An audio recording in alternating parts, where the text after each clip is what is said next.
How's it going, you big beautiful bastards? Welcome back. We're back today with part 2 of the NFL history resim, and before we get into this, I got a couple things I want to say. For one, I want to say there's a couple people I missed shouting out in the last video, and that is Bangle and C4, who do the same kind of video, and I know in the beginning of the last one I said no one else really does this kind of content with Madden, but a couple people were in the comments pointing it out to me that Bangle and C4 do the same kind of thing, so I want to give a shout out to them. I don't watch a lot of Madden YouTube for someone that uploads it, so I wasn't entirely aware of that, and I don't want to step on those guys' toes, so I do just want to say, like, shout out to Bangle and C4, because I went onto their channels and watched a couple videos, and they're killing it. They're doing great. They make great content, and everyone go check them out. If you're not, I'd imagine if you're watching this, you probably are subscribed to them and have seen their videos. And then for 2, I just want to say thank you to everyone who watched part 1. It got amazing reviews, and so many people were commenting on it, watching it, and it means the world to me.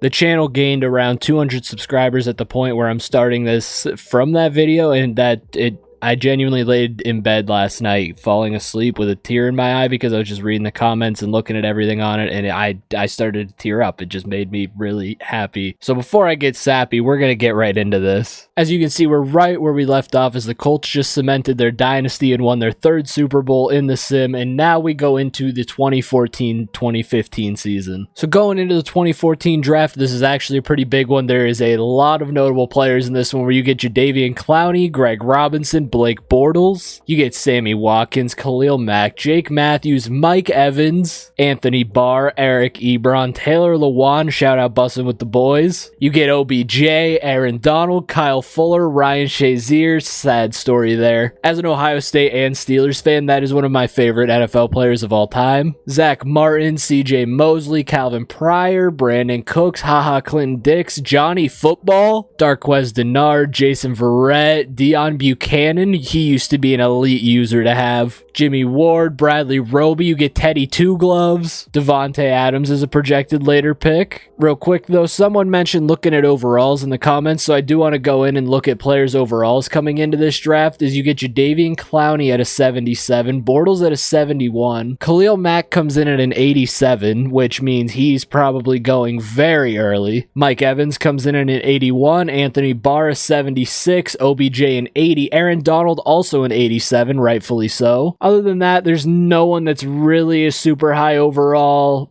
Not that I see, at least. Devontae Adams is a 78. And now before we get to the draft, though, we got to get through free agency and see who switches teams and who goes where. Let's take a look at players that retired going into the 2014-2015 season as Julian Peterson is gone. Deion Branch retires with the Houston Texans. Ed Reed retires with the Titans. Todd Heap retires. Steve Hutchinson retires. Jason Verrett as a kicker retires. Dwight Freeney, after winning 3 Super Bowls and a Super Bowl MVP, is now gone. Same with Dallas Clark winning 3 Super Bowls. Anquan Boldin got his 1 Super Bowl and retired. And that's most of the big names we lost going into this season. Now let's see where the free agents decide to go moving forward. Looking at free agents here, you have Antonio Cromartie, who's a 97, going to the Cleveland Browns. Darnell Dockett, I'm pretty sure he might have already been a Buck. I'm not entirely positive. Vernon Davis ends up going home as he's now a 49er. He leaves. Where did he get drafted? I can't remember where he got drafted to. I shouldn't have taken a gap between these because now my brain is a little bit fuzzy on where players ended up getting drafted. D'Angelo Hall is now a Falcon. Trent Williams ends up with the Eagles. Frank Gore remains unsigned as the Niners don't bring him back. Marquise Pouncey is now the Dolphins center, taking his brother's position in real life. Even though Mike wasn't technically a center, I'm pretty sure Mike played guard. Robert Mathis, he's been jumping around teams. He's now a Cardinal. I'm pretty sure he was a Packer. Devin McCourty is a Tampa Bay Buck.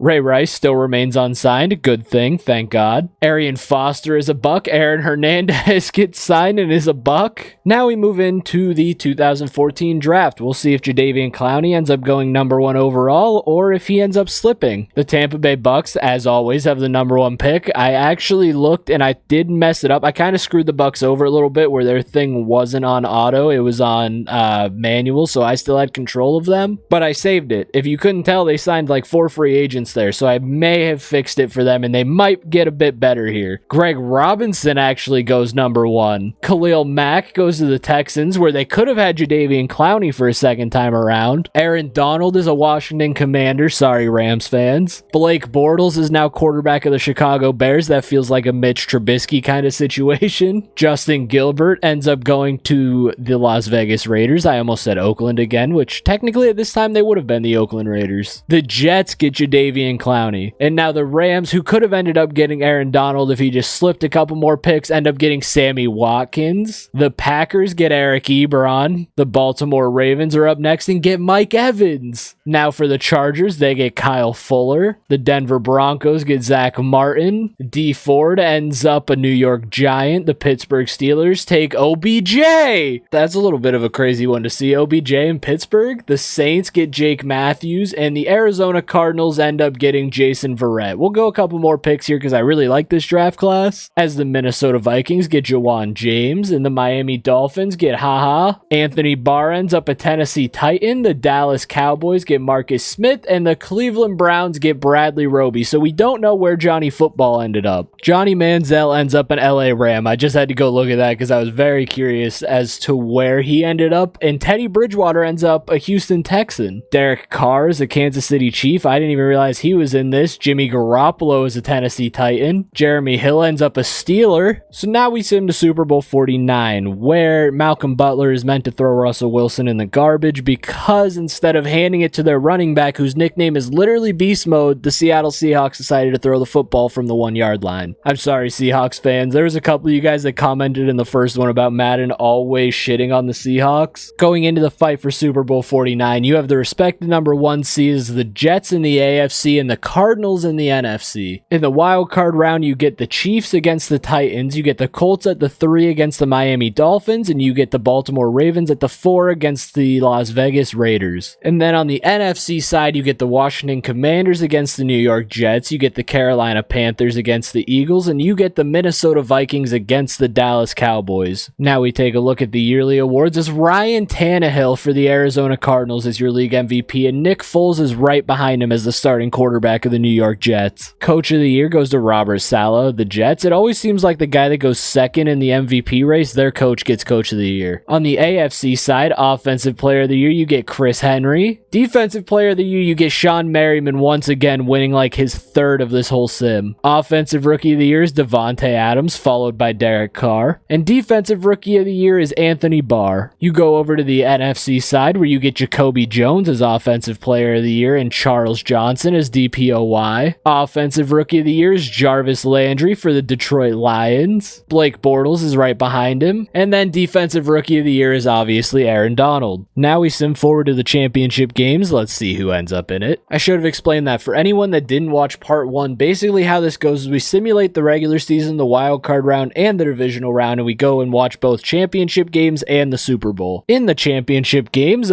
both number 1 seeds lost. The Arizona Cardinals are not here, and neither are the Jets. You end up getting a divisional matchup between the Raiders and Chiefs on the AFC side, and you get the Giants and the Carolina Panthers on the NFC side. As Derek Carr is actually the starting quarterback of the Chiefs, so Derek Carr has a chance to follow in his brother's footsteps and win a Super Bowl. Going into this, we will start on the AFC side with the Chiefs and Raiders. As you can see, Delaney Walker, AJ Hawk, and Fletcher Cox are the top 3 for the Raiders. And then for the Chiefs, you get Sean Taylor, Derek Johnson, and the other Kelsey, Jason Kelsey, is a Chief. It's looking like Derek Carr is taking this team to a Super Bowl as he does, and the Chiefs win 30-13. Derek Carr ends up throwing 312 and 2 touchdowns. Levi Cameron throws 343 and no touchdowns. Both quarterbacks threw 1 interception. Ryan Matthews for the Chiefs ends up with 93 yards rushing and a touchdown. Jonathan Stewart is the starting running back of the Raiders with 30 yards and no touchdowns. Receiving, you get Cordell Joseph with 115. You get Mike Wallace with 119. Delaney Walker had 87. Demarius Thomas is on the Chiefs and he had 98 yards and a touchdown. They also have Nate Burleson who had 43 yards and a touchdown. So the Chiefs are going on to the Super Bowl with potential to win their 3rd. Someone pointed out to me that the one they won in the first season of the last sim was actually only their 2nd Super Bowl win because they won Super Bowl 4 and then didn't make another one until Mahomes showed up. And now we move on to the NFC side where the Giants starting quarterback is now Matthew Stafford, and the Carolina Panthers, who have created somewhat of a dynasty with Terrell Crockett, have not been able to win a Super Bowl as Chris Gamble, Thomas Davis are still here. year, and they have Rashawn Ridley at tight end. Brandon Jacobs is also the best player on the Giants, and the Carolina Panthers are going to the Super Bowl. The game honestly wasn't even close until the very end as Stafford gets denied a shot at a Super Bowl once again. Matt Stafford threw 264, 2 touchdowns and 2 picks, as Terrell Crockett threw 177, 2 touchdowns and a pick. Cordero Patterson ends up with 93 yards rushing and a touchdown, and then you have Brandon Jacobs with 84 yards and no touchdowns. You'd expect more out of him being a 99 overall. Curie Colbert ends up with 58 yards receiving. Chris Person with 80 yards receiving. You have Greg Little with 63 and a touchdown. Defensively, you have Thomas Davis leading the game in tackles, and you have Sean Rogers who ends up with 3 sacks as Justin Tuck also has 1. The Chiefs and the Panthers in Super Bowl 49 as you get Derek Carr, Jason Kelce, Anthony Spencer, and Derek Johnson against Terrell Crockett, Thomas Davis, Chris Gamble, and Rashawn Ridley. Derek Carr in the Super Bowl currently has the Chiefs up by 22 as Terrell Crockett gets into the end zone with a minute and a half left, but the Chiefs do get the ball back. And just like that, with a minute 15 left on the clock, the Panthers have no timeouts, and the Kansas City Chiefs are your Super Bowl 49 champions, and Derek Carr in his rookie season is a Super Bowl champion. As Jason Kelce also gets a ring, you can see him up there. He was just on the podium, number 62. Demaryius Thomas also gets one. And there's Derek Carr with his Lombardi trophy that he can now go set next to his brothers. Carr threw for 283 and 3 touchdowns. Terrell Crockett threw 341 and 1 touchdown. As Cordero had 57 and a touchdown. You had Ryan Matthews with 54 and 2 touchdowns. Receiving, you get Kerry Colbert once again with 107 and no touchdowns. Golden Tate with 97. Cordero with 71. Cordell Joseph with 73 and a touchdown. Nate Burleson for the Chiefs with 52 and a touchdown. And Demaryius Thomas for the Chiefs with 101 and a touchdown. So just like that, there is now 2 Carr brothers who are Super Bowl champions. That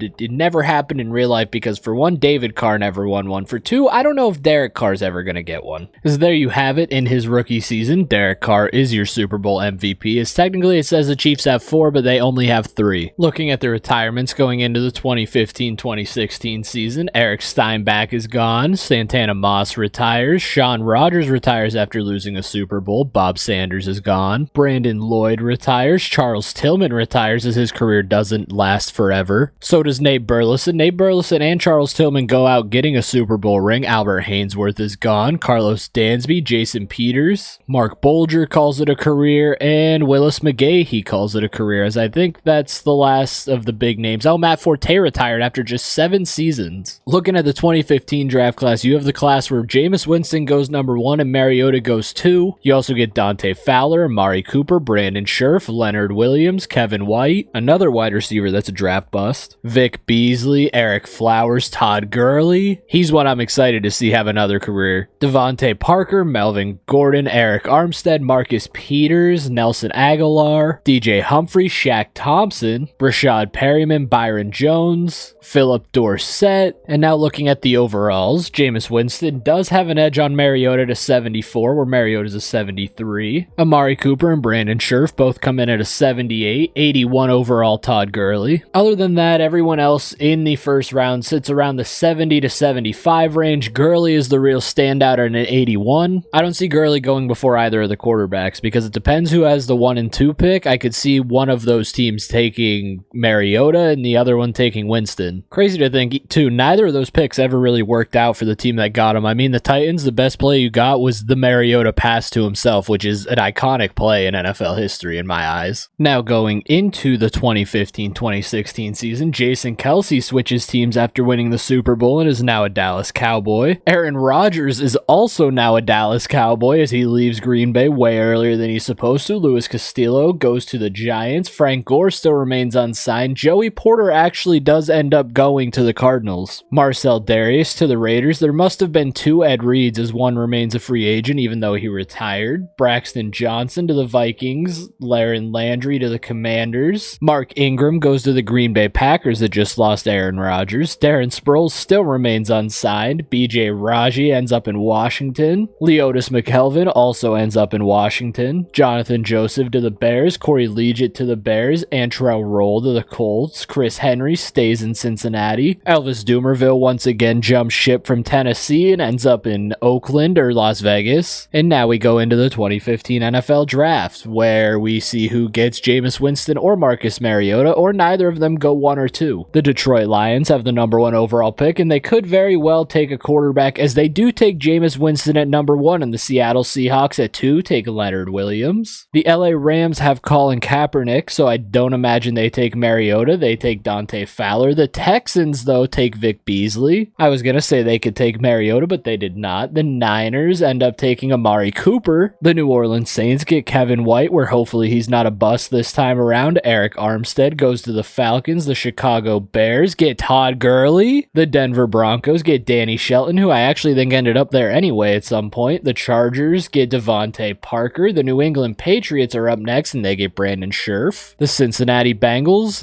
get Eric Flowers. Mariota is still on the board at this point, as the Buffalo Bills get Cedric Ogboy. I can never say his last name right. Nelson Aguilar to the Jags, and the Cleveland Browns get Andrus Peat. We'll watch a couple more per usual. Melvin Gordon goes to the Bucks. The Green Bay Packers are up next, and they get Marcus Mariota after losing Aaron Rodgers. The Pittsburgh Steelers select Shaq Thompson. So instead of getting Shazier the year prior, they end up getting Shaq Thompson the year later. The Baltimore Ravens are up, and they get Brashad Perryman, and the Tennessee Titans get Philip Dorsett. Now we move into Super Bowl 50, where Peyton Manning is supposed to win the Super Bowl, walk off into the sunset with the Denver Broncos, and they are supposed to knock off Cam Newton after he won an MVP. Going into the playoffs, you have the defending Super Bowl champion Kansas City Chiefs at the number 1 seed, the Baltimore Ravens at the 2 playing the Broncos, the Dolphins at the 3 playing the Bengals, and the Titans at the 4 playing the Browns. Then on the NFC side, you get the LA Rams at the 1, the Vikings at the 2 playing the Eagles, the Falcons at the 3 playing the Bucks, and the Commanders at the 4 playing the Cardinals. The MVP goes to Michael Vick once again, as he wins his second MVP. Tony Romo is right behind him with the Falcons, and Phillip Rivers, who has 2 Super Bowls, is in 3rd. Coach of the Year ends up going to the Minnesota Vikings, Kevin O'Connell. AFC, you get Offensive Player of the Year as Jericho Cotchery, which I think that's the second time he's won that. You get Anthony Spencer for DPOY for the defending Super Bowl champions, as someone finally dethrones Sean Merriman. For Offensive Rookie of the Year, you get David Johnson, who's on the Dolphins and now teamed up with Michael Vick. And for Defensive Rookie of the Year, you get Shaq Thompson for the Pittsburgh Steelers, who ended up going 6-11, and they haven't made a Super Bowl yet when they were supposed to win 2 in this time period. The NFC, you once again have Jacoby Jones as Offensive Player of the Year, followed by Antonio Brown. You get Justin Tuck winning his second DPOY, and Charles Johnson right behind him. You get Marcus Mariota for Offensive Rookie of the Year, and then you get Eric Armstead for Defensive Rookie of the Year. We are now set up for the championship games, where the Cleveland Browns are going to be playing the Kansas City Chiefs on the AFC side, and the Tampa Bay Buccaneers are going to be playing the Minnesota Vikings, as your NFL MVP Michael Vick didn't even make the championship games this season. So just because Andy Reid is at the top of the list, when I go to change teams, we are back on the AFC side first, where you get Derek Johnson, Anthony Spencer, and Cordell Joseph as the top players for the Chiefs, and for the Browns, you get Cam Newton at quarterback, Braylon Edwards, and Pat McAfee. Pat McAfee has an opportunity to get a Super Bowl ring right now. Ignore Cam Newton and Braylon Edwards. I'm here for Pat McAfee. Just after the 2-minute warning, the game is tied at 14. The Browns have the ball. I'm going to give them an opportunity to get down the field a little bit before I jump in, and they have to punt, and now I'll do the same for the Chiefs, as they scored just like that. I don't know how they got all the way downfield. It must have been a punt return or something. And so now the Chiefs have a 7-point lead, though, with an opportunity to be back-to-back Super Bowl champions. The Browns have to get down the field, and they get sacked on 4th down, and the Kansas City Chiefs are going to back-to-back Super Bowls with Derek Carr. Cam Newton ends up throwing for 257 and 2 touchdowns, as Derek Carr is 265 and 2 touchdowns. You go into the player stats, you can see no quarterback threw an interception. Rushing, you have Ryan Matthews with 56 yards and a touchdown. You get Quan Shelby for the Browns with 62 yards and no touchdowns. Braylon Edwards had 71 yards and a touchdown. Mohamed Sanu is a Chief, and he had 110 and 2 touchdowns. Kellen Winslow with 44 yards. Cordell Joseph with 46. Cameron Statton with 15. The Browns also have Eddie Lacy at running back. So just like that, Derek Carr is now trying to one-up his brother and be a 2-time Super Bowl champion in just 2 seasons of his career. Now on to the NFC side, where you get Jacoby Jones, your back-to-back Offensive Player of the Year, Julius Peppers and Tyron Smith on the Vikings side, and then Lane Johnson, Darnell Dockett, and the guy that's supposed to win your Super Bowl MVP, Von Miller on the Bucks side. This is also crazy because this is a Bucks team that had 4 number 1 overall picks in a row, and now they have an opportunity at a Super Bowl like this, even though they're down 21-7 at the half. And it's looking like the Minnesota Vikings are going to blow out the Bucs, and they are on their way to a Super Bowl up 34-7, and that is game. As Levi Cameron ends up throwing for 315 and 4 touchdowns, Jared Casey has a 174 and a touchdown. Both quarterbacks threw 1 pick. Rushing, you get Lamar Miller with 56 yards and no touchdowns. I swear it said Arian Foster retired, but he ended up with 42 yards rushing and no touchdowns. For the Vikings, you get Tavon Austin with 80 receiving yards and 3 touchdowns. You get George Jackson with 53, Jacoby Jones with 68 and a touchdown. You get Isaiah Creighton for the Bucs with 55 and 1 touchdown. Aaron Hernandez had 36 yards. And now we move into the Super Bowl, Super Bowl 50, where Von Miller won't end up being your Super Bowl MVP as his team fell short. And now here we are in the Super Bowl as the Chiefs are looking to become back-to-back Super Bowl champions with Derek Carr, but Jacoby Jones and the Vikings have other plans, and maybe Jacoby Jones gets a Super Bowl MVP as he's been Offensive Player of the Year twice in a row. As of right now, it is a 4-point game. The Vikings have the ball right around midfield. Let's see if Levi Cameron can get them down the field and win them this game. I don't know. I'm assuming that's Jacoby Jones lined up top with the X Factor under him, but they are going to hand it off, and they're going to get stuffed in the backfield. On 3rd down, Levi Cameron comes out in the shotgun with an opportunity to make a huge play here and get his team the first down, and he's throwing, and the pass is going to be intercepted. He was going for Jacoby Jones, and the Chiefs take the ball away. That's Sean Taylor! Sean Taylor in his 12th year in the league just may have made a game-sealing interception as Derek Carr drops back, hits his running back out of the backfield, and I'm going to get out of this because they're winning, and we're going to just super sim a couple plays and see what happens. The Chiefs need a first down here on a 3rd and 7, and they don't get it, and they are forced to punt, and now the Vikings get the ball back, and they are past midfield once again with an opportunity to take a Super Bowl away from Derek Carr. Levi Cameron takes the snap from the shotgun. There is a blitz coming. The running back picked up the extra blitzer, but Ratliff gets through, and again in the hurry up takes the snap. Cameron dropping back, has all day back there. He's going to take off and run and get some of those yards back. Now with 49 seconds left on the clock, the Vikings have used their first timeout. Cameron takes a snap from the shotgun, rolls to his left a little bit. He's chucking it downfield, and the pass is caught. They're down to the 4 now after that amazing throwing catch from Levi Cameron to Hill. This is a chance to take the lead in the Super Bowl with 30 seconds left. Levi Cameron is in the shotgun, takes the snap. He is looking for a receiver, and he's going to take another sack. What does Levi Cameron have in store as he takes the snap from the shotgun? The Chiefs are once again blitzing on the run. He finds, I think that's Tavon Austin wide open in the end zone. Tavon Austin may have just clinched a Super Bowl for the Minnesota Vikings with 16 seconds left, scoring a touchdown and making it a 3-point game. With 12 seconds left on the clock, we're going to see what Derek Carr is able to do here as he is in the shotgun. He obviously has to throw the ball here. Not a Hail Mary yet because they have all 3 timeouts. He's dropping back, going over the middle of the field. You have time. Take a timeout. 6 seconds left. This is basically it. This play is going to be a Hail Mary as Derek Carr is dropping back. We've seen one of these caught already, so can Derek Carr get it to the end zone? And he does. Can a Chiefs player catch it? And they don't. And the Minnesota Vikings are your Super Bowl 50 champions. Levi Cameron ends up getting a Super Bowl. Tavon Austin scores the game-winning touchdown. Jacoby Jones now also gets a ring, as there's Levi Cameron getting the Lombardi in his hands. I'm very curious to look at stats because if Tavon Austin had a really good game, he is potentially your Super Bowl MVP having scored that winning touchdown. Levi Cameron ended up throwing 302 touchdowns, whereas Derek Carr threw 203 with no touchdowns. We did see Levi Cameron's 1 interception to Sean Taylor. Cedric Pierman rushing had 33 yards and no touchdowns. Ryan Matthews had 54 and a touchdown. Receiving, you get Jacoby Jones with 83 yards and no touchdowns. Tavon Austin with 67 and a touchdown. I don't know if that's Super Bowl MVP. I'm pretty sure it's going to go to Levi Cameron. The Minnesota Vikings have now won their first Super Bowl in franchise history, and Levi Cameron is your Super Bowl 50 MVP. Going into the 2016-2017 season, Willie Parker and Troy Polamalu both retired. Jared Allen, Chris McAllister, Alex Barron, Sean Andrews, Osi Umenora, Kiri Colbert, Jonathan Vilma, they all call it a career. Reggie Williams also retires. Clinton Portis is gone, so is Donovan McNabb as the Eagles are falling apart. Antonio Gates retires. Joey Porter goes and plays 1 year in Arizona and then calls it a career, and so does Robert Mathis. Chris Henry retires. Larry Foote is gone. Lance Briggs retires. Marion Barber also calls it a career, and so does Nnamdi Asomugha. Ed Reed for a second time. David Carr, Super Bowl champion David Carr retires, probably going into the Hall of Fame as he won a Super Bowl and a Super Bowl MVP. Now we go into the 2016 NFL Draft, where once again quarterbacks would go 1 and 2 as you have Goofball Goff and Carson Wentz. Wentz. You also get Joey Bosa. You have Zeke Elliott out of Ohio State, Jalen Ramsey, Ronnie Stanley, DeForest Buckner, Jack Conklin, Leonard Floyd, Eli the Trash Talker Apple, Laramie Tunsil and his gas mask are on their way into the NFL, Corey Coleman, Taylor Decker, Keanu Neal, Shaq Lawson, Darren Lee, Will Fuller, Josh Doxson, Laquan Treadwell, William Jackson, Artie Burns, the draft bust, Paxton Lynch, a quarterback that I think has been benched in every major football league there is. Jared Goff comes in at a 74 and Wentz at a 75, Bosa a 79, Zeke a 78, Jalen Ramsey, obviously the highest rated player in the draft as he should be. Eli Apple comes in at a 71, Laramie Tunsil at a 77, Corey Coleman at a 70, Artie Burns also comes in at a 70, rightfully Paxton Lynch comes in at a 68, Derrick Henry is also in this draft coming in at a 79 overall. Before we get into the draft, let's take a look at where free agents decide to sign going into the 2016-2017 season. Zach Miller ends up signing with the Seattle Seahawks, Steven Jackson is on his way to New Orleans, Julius Peppers once again moves teams and he leaves the Vikings to go to the Jags, Jonathan Stewart ends up in Pittsburgh, Jericho Cotchery, who's won 2 Offensive Player of the Years, ends up in Miami with Mike Vick, Nick Mangold is now an Eagle, Darnell Dockett is also an Eagle, Chandler Jones to the Seahawks, Kevin Goddard to the Jets, T.Y. Hilton is now a San Francisco 49er, Aqib Talib goes to the Jets, you get Nick Perry to the Chargers, Domata Peko to the Dolphins, Alfred Morris, who I think has a Super Bowl with the Colts, now moves on to the Patriots, Asante Samuel to the Bucks, Brandon Flowers goes to the Bengals. Some of these guys, it's just crazy to see them in different teams. Like Jason Witten's been on like 3 different teams now, when he spent his entire career a Cowboy until the very end when I think he played a season with the Raiders. And now we get the 2016 NFL Draft. The New England Patriots with the number 1 overall pick take Goofball Goff. The New Orleans Saints with the number 2 pick take Ronnie Staley. The Green Bay Packers, having just dropped Marcus Mariota, get Ezekiel Elliott. I said dropped. I meant drafted, and my brain for some reason just said draft. The Dallas Cowboys at 4 get Joey Bosa. The Seattle Seahawks get DeForest Buckner. The Jacksonville Jaguars get Carson Wentz. The Buffalo Bills are going to end up getting Leonard Floyd. The Chicago Bears get Sheldon Rankins. Jalen Ramsey ends up a Las Vegas Raider. The Steelers are going to take Shaq Lawson as they stick with drafting defense. The New York Jets get Laquan Treadwell. The Houston Texans are up next and take Eli Apple, and then on to the Colts, who get Vernon Hargreaves III. The Carolina Panthers get Corey Coleman, and the San Francisco 49ers end up getting William Jackson. The New York Giants take Darren Lee. The Detroit Lions get Josh Doxson. You have the LA Chargers, who end up getting Keanu Neal instead of Derwin James in a couple years. Carl Joseph ends up a Titan, and the Philadelphia Eagles end up taking Robert. So the Eagles ended up taking Robert Kemdiche, I think is how you say it. That is going to be the last pick we watch. I sat here and struggled to say his name and then just kind of decided that's how you say it. I could be completely wrong, and I'm sorry if I am. Fitting the Steelers are playing the Falcons to open preseason as we move into Super Bowl 51, where they're supposed to blow a historic 28-3 lead and lose to Tom Brady in the Super Bowl. Lady Gaga is also supposed to put on hell of a halftime performance. My voice just cracked. Oh no. I was talking about Lady Gaga and my voice cracked. What an awkward sentence. As we move into the playoffs, you have the Indianapolis Colts, who are looking to continue their dynasty at the 1 seed. You get the Miami Dolphins at the 2 playing the Patriots, the Ravens at the 3 playing the Bills, and the Denver Broncos at the 4 playing the Texans. Then we switch sides and go over to the NFC, where you get the Washington Commanders at the 1 seed, the defending Super Bowl champion Vikings at the 2 playing the Cardinals, the Bucks at the 3 playing the Packers, and the 49ers at the 4 playing the Giants. As we look at the awards, Andy Dalton has taken Levi Cameron's spot in Minnesota and won NFL MVP. Andy Dalton, the Red Rifle, he's the NFL MVP. That is absolutely crazy. And Coach of the Year goes to Brian Dabble of the New York Giants, with Matthew Stafford as his quarterback. AFC Offensive Player of the Year ends up being Brian Quick, where you have Defensive Player of the Year is now Sean Merriman for the 4th time, maybe 5th. Offensive Rookie of the Year is Dak Prescott for the Buffalo Bills. Christian Hackenberg is now the Steelers starting quarterback as he's replaced Big Ben and got 2nd. Michael Thomas is a Bill and took 3rd. Tyreek Hill is a Bengal and got 4th. Derrick Henry in Houston got 5th. Defensive Rookie of the Year is Kendall Fuller,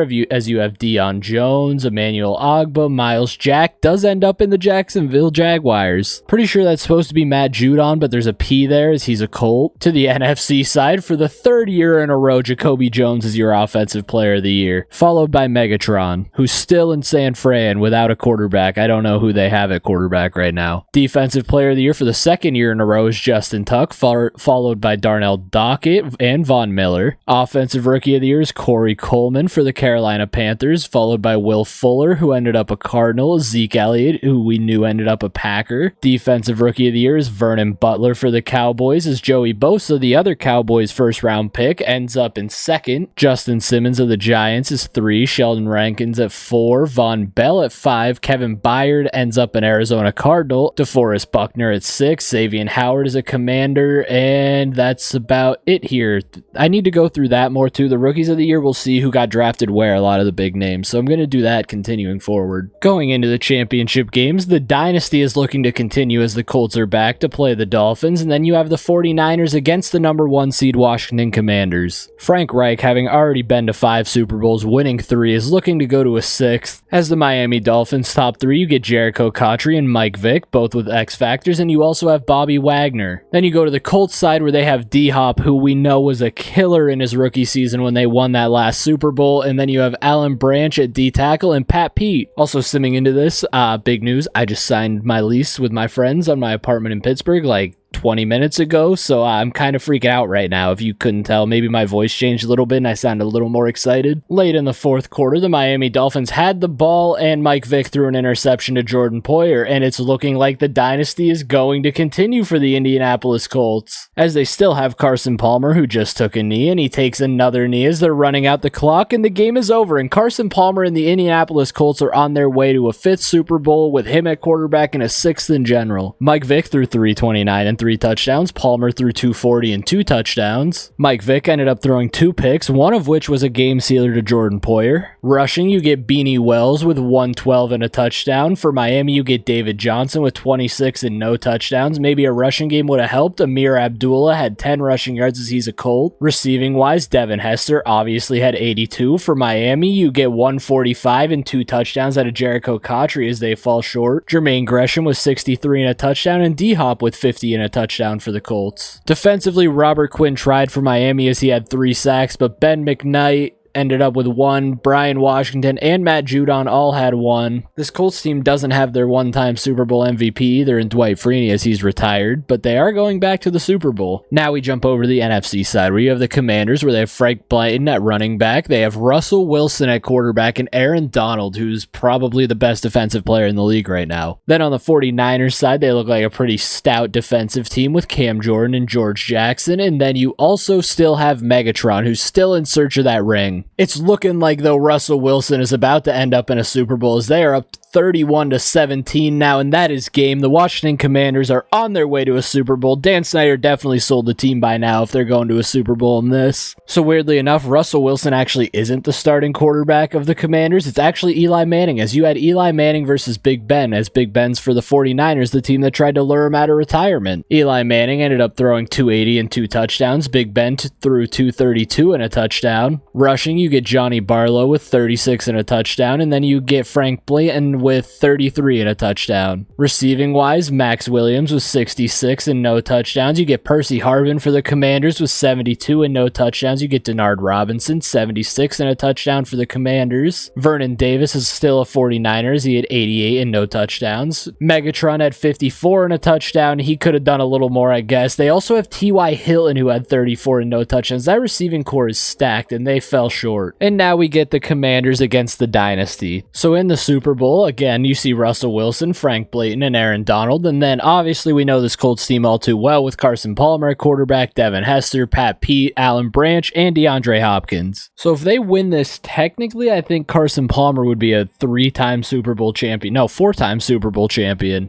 here. We're late in the fourth, and it's 35-7, and the Washington Commanders are your Super Bowl 51 champions. The Commanders, with Aaron Donald, Russell Wilson, Eli Manning as the starting quarterback, are now your Super Bowl champions as they dethrone the dynasty. There's Eli Manning and Carson Palmer as Eli finally gets his one ring. Well, his first ring. He's supposed to technically have two. And it's funny that Eli Manning, of all people, is the one that beats the dynasty because he's the guy that beat the Patriots dynasty twice. There he is, Eli Manning with the Lombardi Trophy, as I think that's a Bosa in the background behind him. It might not be, though, because Nick shouldn't be in the league. It's a tight end. Never mind, I was completely wrong. Eli Manning ends up throwing 291 and 2 touchdowns as Carson Palmer throws 222 and a touchdown. Palmer is in his 14th season. He's getting towards the end of his career, but so is Eli as he gets a ring finally. Rushing, you get Shady McCoy, who is a Washington Commander, with 66 yards and a touchdown. Beanie Wells for the Colts with 51 and no touchdowns, and then Frank Blanton also had 40 yards and 0 touchdowns. Receiving, Frank Blanton also did a lot receiving as he had 59 yards. Max Williams had 69 and a touchdown. Devin Hester couldn't get it done as he had 64 and no touchdowns. Allen Hurns is also a Colt as he had 59 and no touchdowns. Jermaine Gresham had a touchdown. Denard Robinson had 56 and no touchdowns. Percy Harvin did catch one as he had 46 and a touchdown. DeAndre Hopkins had just 17 yards. I think Eli Manning may have just won a Super Bowl MVP. And now the Commanders get their 4th Super Bowl in franchise history, and Eli Manning wins his first Super Bowl MVP, potentially going off into retirement after 15 seasons. As we move into the 2017-2018 season, Max Starks retires, D'Angelo Williams and Lofa Tatupu retire, Steven Jackson. Eli Manning does walk off into the sunset a Super Bowl champion. Terrell Suggs calls it a career. Will Smith, not the guy that slapped Chris Rock. Tony Romo retires, a Carolina Panther. Darnell Dockett is gone. Sam Gannon, Asante Samuel, Jeff Reed, Odell Thurman. Jeremy Shockey finally retires. Peyton Manning also goes out with his brother and calls it a career after 18 seasons, having not won a Super Bowl in this video. As now we go into the big one with the 2017 draft class, where you get Myles Garrett, Mitch Trubisky, Solomon Thomas, you get Lenny, Corey Davis, Mike Williams, Jamal Adams, CMC, John Ross, the speedster. You get the guy that is potentially going to change the league here. If he blows up like he's supposed to, Patrick Mahomes is about to change everything. Marshawn Lattimore, Massage Watson, Hassan Reddick, Derek Barnett, Marlon Humphrey, Jonathan Allen, Adoree Jackson, OJ Howard, Gerard Davis, Charles Harris, Evan Ingram, Trey White, Taco Charlton, David Njoku, and there is TJ Watt, Reuben Foster, Ryan Ramczyk, Alvin Kamara, and Larry Ogunjobi. Cooper Kupp is all the way down here, projected 3rd round pick. As you can see, coming into the draft, Myles Garrett is an 83 overall, Mitch is a 71, Lenny is a 75, Jamal Adams is a 77, CMC is 79. Rightfully so, Patrick Mahomes is an 88. Whoever gets him is about to just explode. Marshawn Lattimore is 77. Good old Massage Watson is an 80. Not a huge year in free agency, I would say, as Jahari Evans is the best player and he remains unsigned. Travis Frederick goes on to the New England Patriots. Mike Massey to the Chiefs. Des Bryant also to the Chiefs. Brandon McBain goes to the Green Bay Packers. Dexter McCluster remains unsigned, and so does Corey Liuget, as you have Santonio Holmes going to the Chicago Bears, Orlando Scandrick to the Cardinals. The Steelers end up picking up Malcolm Jenkins as he's 30 years old. Justin Blackmon, not sure if he's still a bust or not, as he is a Seattle Seahawk now.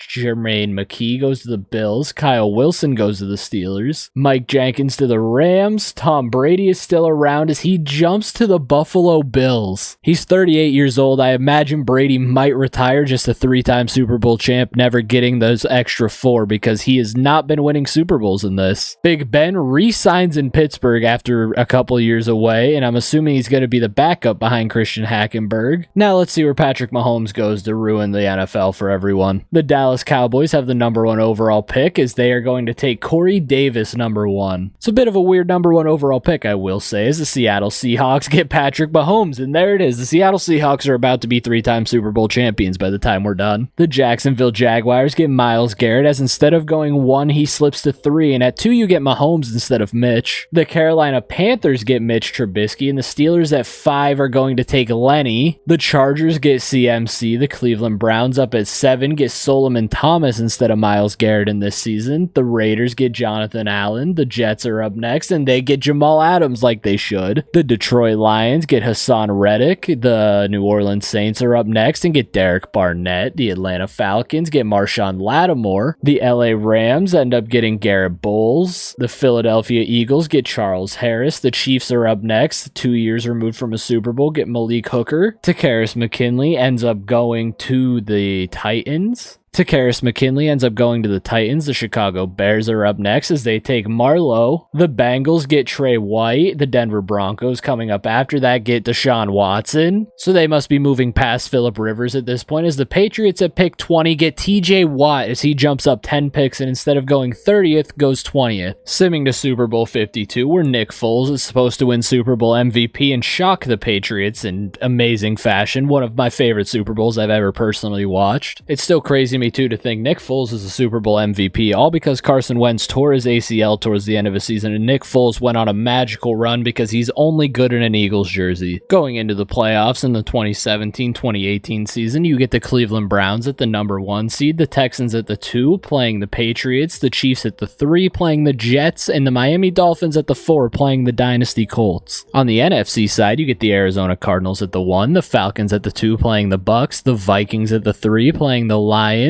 and the New York Giants at the 4 playing the Rams. As the Washington Commanders, your defending Super Bowl champions, completely missed the playoffs. But they did lose Eli Manning, so maybe that's why as Russell Wilson stepped in to be the starter. As you can see though, Big Ben was actually back in as the Steelers starter for probably one last ride. Yearly awards, you get Kirk Cousins as the MVP. They must have played every game at 1 o'clock. And Coach of the Year goes to Lovie Smith as the Browns went 16-1 and Stefanski somehow doesn't get it. On the AFC, you get Andre Johnson as Offensive Player of the Year. As finally Jericho Cotchery doesn't win it. You get Frosty Rucker as the Defensive Player of the Year. On the Offensive Rookie of the Year side, you get Deshaun Watson, followed by Bernie Bennett. You get CMC at 3, Zay Jones at 4, Chris Godwin at 5. Cooper Kupp ended up as a Texan and was 6th. Joe Mixon is a Jet. Jamal Williams is a Colt. Aaron Jones is a Patriot. And you have Jonnu Smith, who is a Houston Texan. Defensive Rookie of the Year is TJ Watt for the New England Patriots. Taco Charlton in 3rd. You get Solomon Thomas in 4th. Trey Hendrickson is a Bronco in 5th. Jamal Adams is obviously a Jet again at 6. You get Brandon Spriggs for the Titans at 7. Trey White for the Bengals at 8. You get Quincy Wilson for the Jets at 9 and Myles Garrett at 10. You go over to the NFC side where Jacoby Jones just won't stop winning this award. I'm pretty sure that's 4 in a row. Defensive Player of the Year, you give Brandon Graham, followed by Von Miller and DeMarcus Ware. Offensive Rookie of the Year is Kenny Galladay as he beats out Mahomes, who went 5-12. Corey Davis, the number 1 overall pick in 3rd. Kareem Hunt in 4, as instead of Alvin Kamara, the Saints get Kareem Hunt. Dennis Alford at 5. Austin Eckler, who is on the MVP's team in 6. Dalvin Cook for the Cowboys at 7. Zach Betts at 8. You get the Mike Williams we all know at 9, and then you get Chris Carson at 10. Defensive Rookie of the Year, you get Adoree Jackson for the Bucks, followed by Marshawn Lattimore for the Falcons. So this team drafted great and has the MVP. Jabril Peppers for the Vikings gets 3rd. Ryan Anderson for the Falcons gets 4. Carl Lawson gets 5. Marlowe for the Bears gets 6. Rasul Douglas for the Lions gets 7. You have Hassan Reddick also for the Lions at 9. As the MVP curse continues, the Falcons don't make it to the championship games, but you do have the Dynasty Colts against the 16-1 Cleveland Browns for the 2nd year in a row in the AFC Championship game. Then you also get the LA Rams against the Arizona Cardinals on the NFC side. So the Browns have changed a little bit. I can't remember who else was up there, but now George Kittle is in their top 3 with Pat McAfee and Cam Newton. As you go over to the Colts side, who still have Pat Pete, Alan Branch, and D-Hop. This is a Browns team that went 16-1. They have no business losing this game, and they should be on their way to their first Super Bowl. The Browns are currently up 10 with 3 minutes to go. The Colts had the ball. They're trying to get downfield, and the game is over, and Cam Newton and the Cleveland Browns are on their way to their first Super Bowl in franchise history. Cam ended up throwing 241 and no touchdowns, as Palmer tried and threw 313 and a touchdown. For the Browns, Quan Shelby had 48 yards rushing and a touchdown. Cam Newton had 30 rushing and a touchdown. And then Amir Abdullah is now the starting running back of the Colts, who had 26 yards and no touchdowns. Receiving, you get Vince Washington with 85. You get Jermaine Gresham for the Colts with 73 and a touchdown. You get D-Hop with 121 and no touchdowns. Emmanuel Sanders is a Cleveland Brown and had 49 and no touchdowns. Braylon Edwards had 66. You had Kelvin Benjamin is a Colt too, and he had 51. Defensively, you get Marcus Golden with a sack. You get Alan Moses and Julian Mason both with 1 sack. Antonio Cromartie also had half a sack. And now we move on to the NFC side, where you have the Rams with Charles Johnson, Richie Incognito, and Joe Hayden, who most likely still have Colin Kaepernick at quarterback as well. And then you get the Arizona Cardinals with Marshawn Lynch, Larry Legend still hanging around, and Kevin Byard. The Cardinals are down 7 with 3 minutes to go. They need to get down the field. We're going to let them get closer to the end zone before we jump in, but they end up throwing an interception to Corey Graham.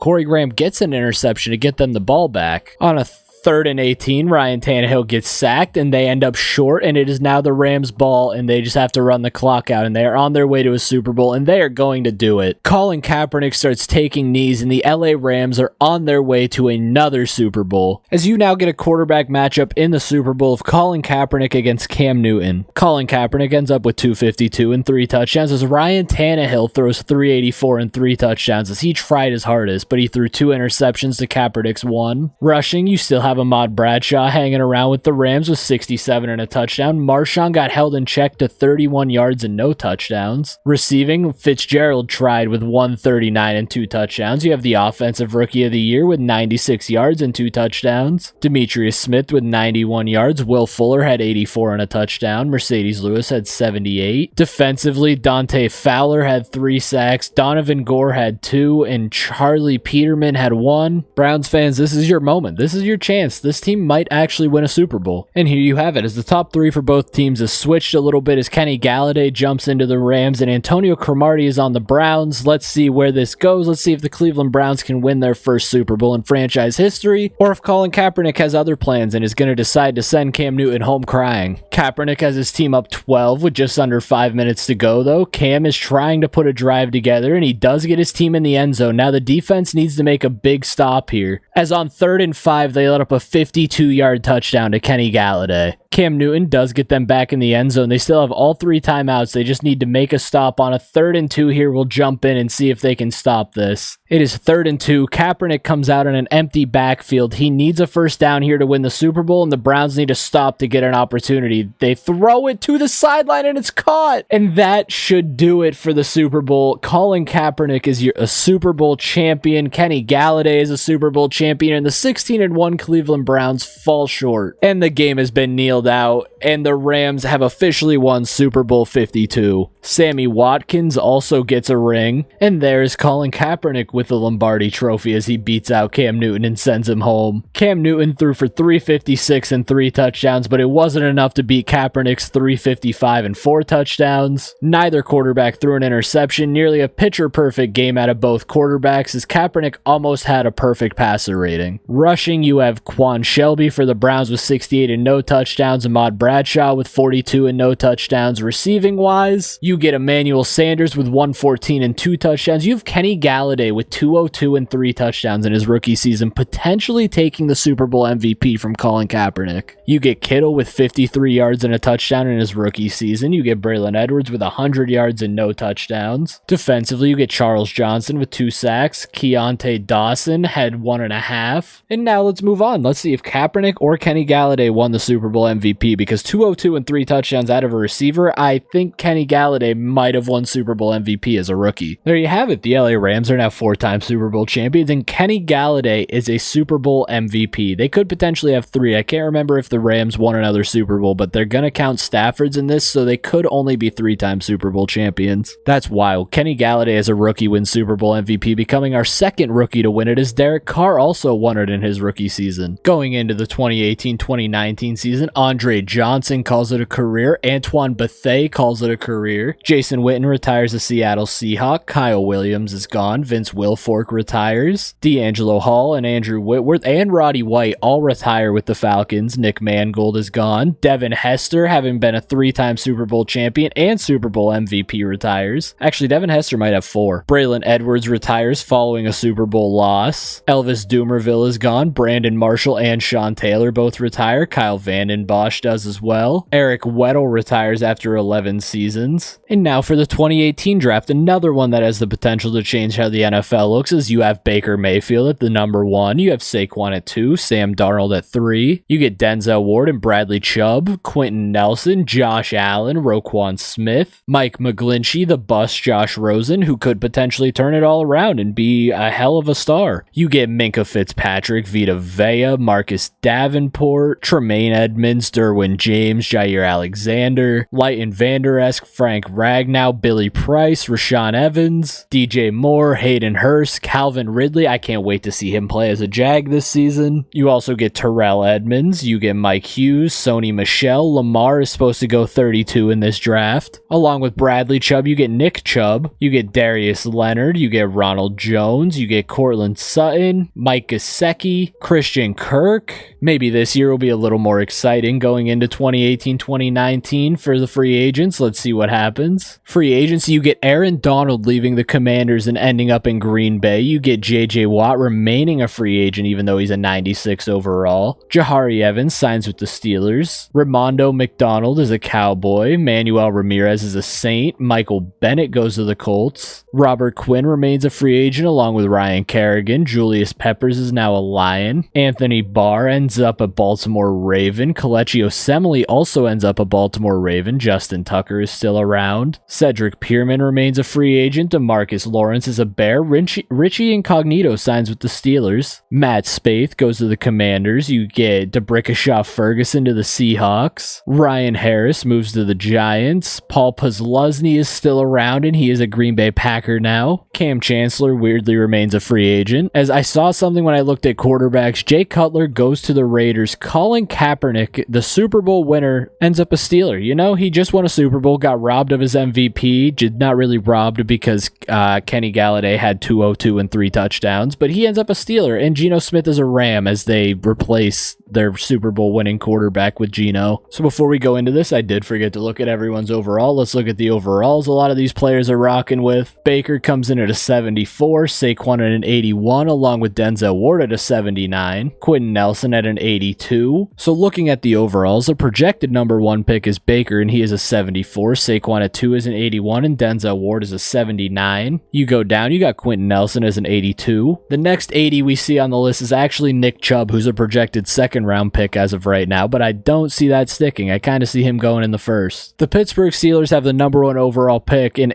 after getting Kaepernick, still have the potential to draft a quarterback, and let's see what happens here as they take Bradley Chubb at number 1. Baker Mayfield ends up a Charger at number 2. The Seattle Seahawks with the 3rd pick take Quentin Nelson, smart pick. Mike McGlinchey goes to the Titans. The Seahawks get Nelson too just after drafting Mahomes. The Packers are up next and get Denzel Ward. The Cincinnati Bengals are after that and get Colton Miller. The Buffalo Bills get Vita Vea, that big Samoan in the middle. The Raiders get Josh Rosen. I don't like that pick for you guys because he's probably going to throw. Jair Alexander to the Eagles. The Niners are up next and get Josh Allen. That is so perfect if they still have Megatron. Lamar Jackson goes so much earlier than 32 and is now the starting quarterback of the Carolina Panthers. The Dallas Cowboys get Minka Fitzpatrick. The Commanders are up next and they are going to take Marcus Davenport, followed by the Bears, who take Saquon Barkley, who slipped from 2 to 14. The Jags are up next and they are going to take Derwin James. The Saints take DJ Moore. The Broncos have the next pick and take Calvin Ridley. The Baltimore Ravens take Sam Darnold. Who did they just get?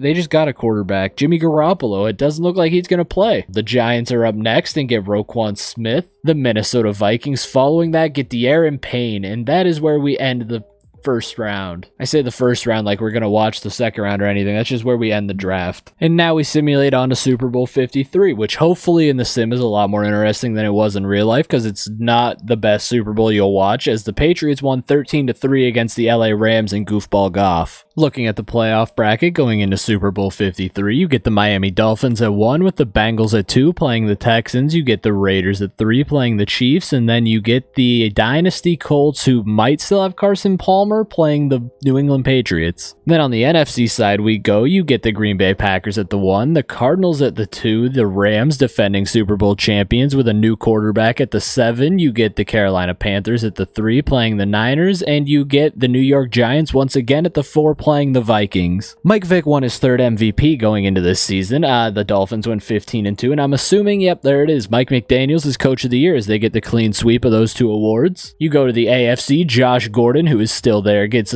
Offensive Player of the Year, followed by Juju, who still ended up a Chief. You get Michael Thomas at the 3, AP at the 4, Alshon Jeffrey for the Raiders at the 5, Cooper Kupp at the 6. Defensive Player of the Year is once again Anthony Spencer for the Chiefs, followed by David Harris and Alan Branch and Khalil Mack. Offensive Rookie of the Year goes to James Washington of the LA Chargers, followed by Baker, who's also on the Chargers. You get Antonio Pearson at 3, Calvin Ridley at 4, Cortland Sutton ended up a Colt and goes 5, Gus Edwards at 6, who still ended up a Baltimore Raven, by the way, Dom Carruthers at 7, Hayden Hurst at 8, who ended up a Patriot, Dalton Schultz, who ended up a Bengal at 9, and Tavarius Lowry at 10, who ended up a Jag. Defensive Rookie of the Year goes to the number 1 overall pick, Bradley Chubb. You get Deshaun Elliott in 2nd, Justin Reed in 3rd, Duke Dawson at 4, Derwin James at 5, Mike Hughes at 6. You go over to the NFC side where you get Megatron as the Offensive Player of the Year, followed by Jacoby Jones. Megatron finally dethrones Jacoby Jones as AB is in 3rd, Marshawn Lynch is in 4th. Defensive Player of the Year, I think, is Brandon Graham for back-to-back years, and Julius Peppers in 2nd with the Lions. Josh Allen is your Offensive Rookie of the Year on the NFC side, followed by Lamar. Dallas Goedert ended up a Cowboy. That also means DJ Moore and AB are on the same team and the same receiving core. Saquon Barkley in 5th for the Bears, Sony Michel in 6th for the Panthers. You get Rashad Penny at 7 for the Niners. You get Kerryon Johnson at 8 for the Vikings. Defensive Rookie of the Year goes to Darius Leonard or Shaq Leonard. He ends up a Buck. Marcus Davenport of the Commanders is 2nd. Terrell Edmonds ends up 3rd. Not even Tremaine. I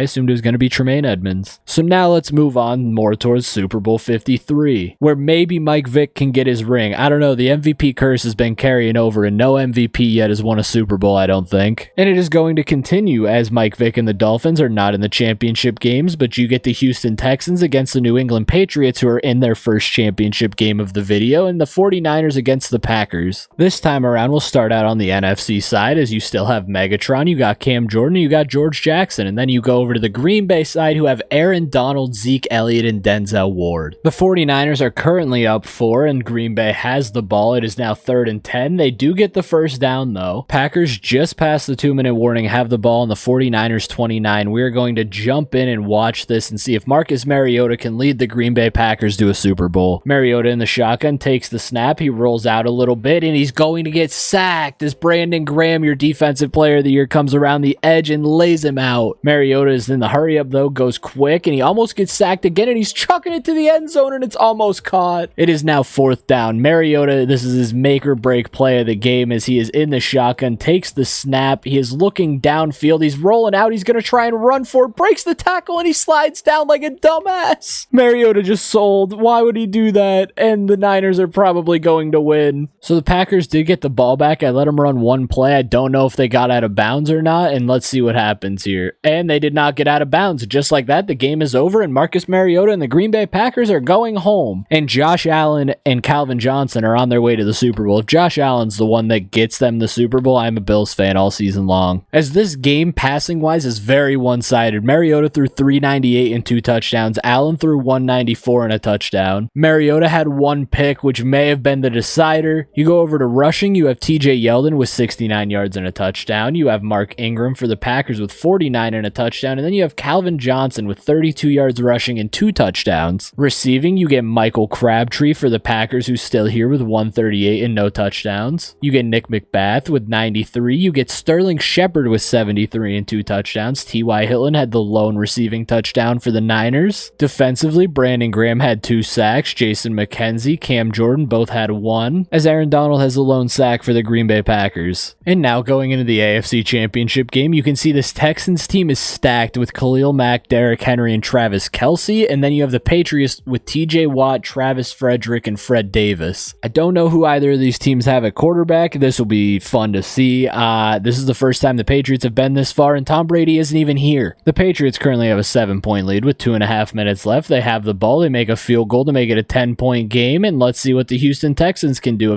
as they have Teddy Bridgewater at quarterback. They do score a touchdown, and they have all 3 timeouts, so it comes down to this Texans defense to make a stand, and it's not looking good, and the game is over. The New England Patriots are going to a Super Bowl, finally, as Teddy Bridgewater threw 316 and 2 touchdowns, and goofball Jared Goff is the starting quarterback of the Patriots, and he threw 273 and a touchdown. For anybody wondering why I call him goofball, I have a friend that's a Lions fan, and the one day he called Jared Goff a goofball, so since then he's just goofball Goff in my head. Rushing, you get Alfred Morris for the Patriots with 51 yards and no touchdowns. You get Derrick Henry with 70 and no touchdowns as he falls short. Receiving, Cooper Kupp tried with 111 and no touchdowns. Roman Rodgers had 106 and a touchdown. For the Patriots, Aaron Jones had 43 and no touchdowns. You had Dom Carruthers with 67 and no touchdowns. New England also has Julio Jones who had 81 yards and a touchdown. So now you get Josh Allen and Calvin Johnson against Jared Goff and Julio Jones, which both of those duos are just insane to think about because for one, Calvin Johnson wasn't even in the league when Josh Allen got drafted. And here we go, going into Super Bowl 53. As you can see, there's Levante David on the Patriots side. Didn't know they had him. And there's TJ Watt and Travis Frederick. The Niners side, still the usual suspects of Calvin Johnson, Cam Jordan, and George Jackson. Let's see who takes this Super Bowl home. Is it going to be the rookie Josh Allen or is it going to be goofball Jared Goff? And as of right now, the Niners are going to fall short, and the New England Patriots with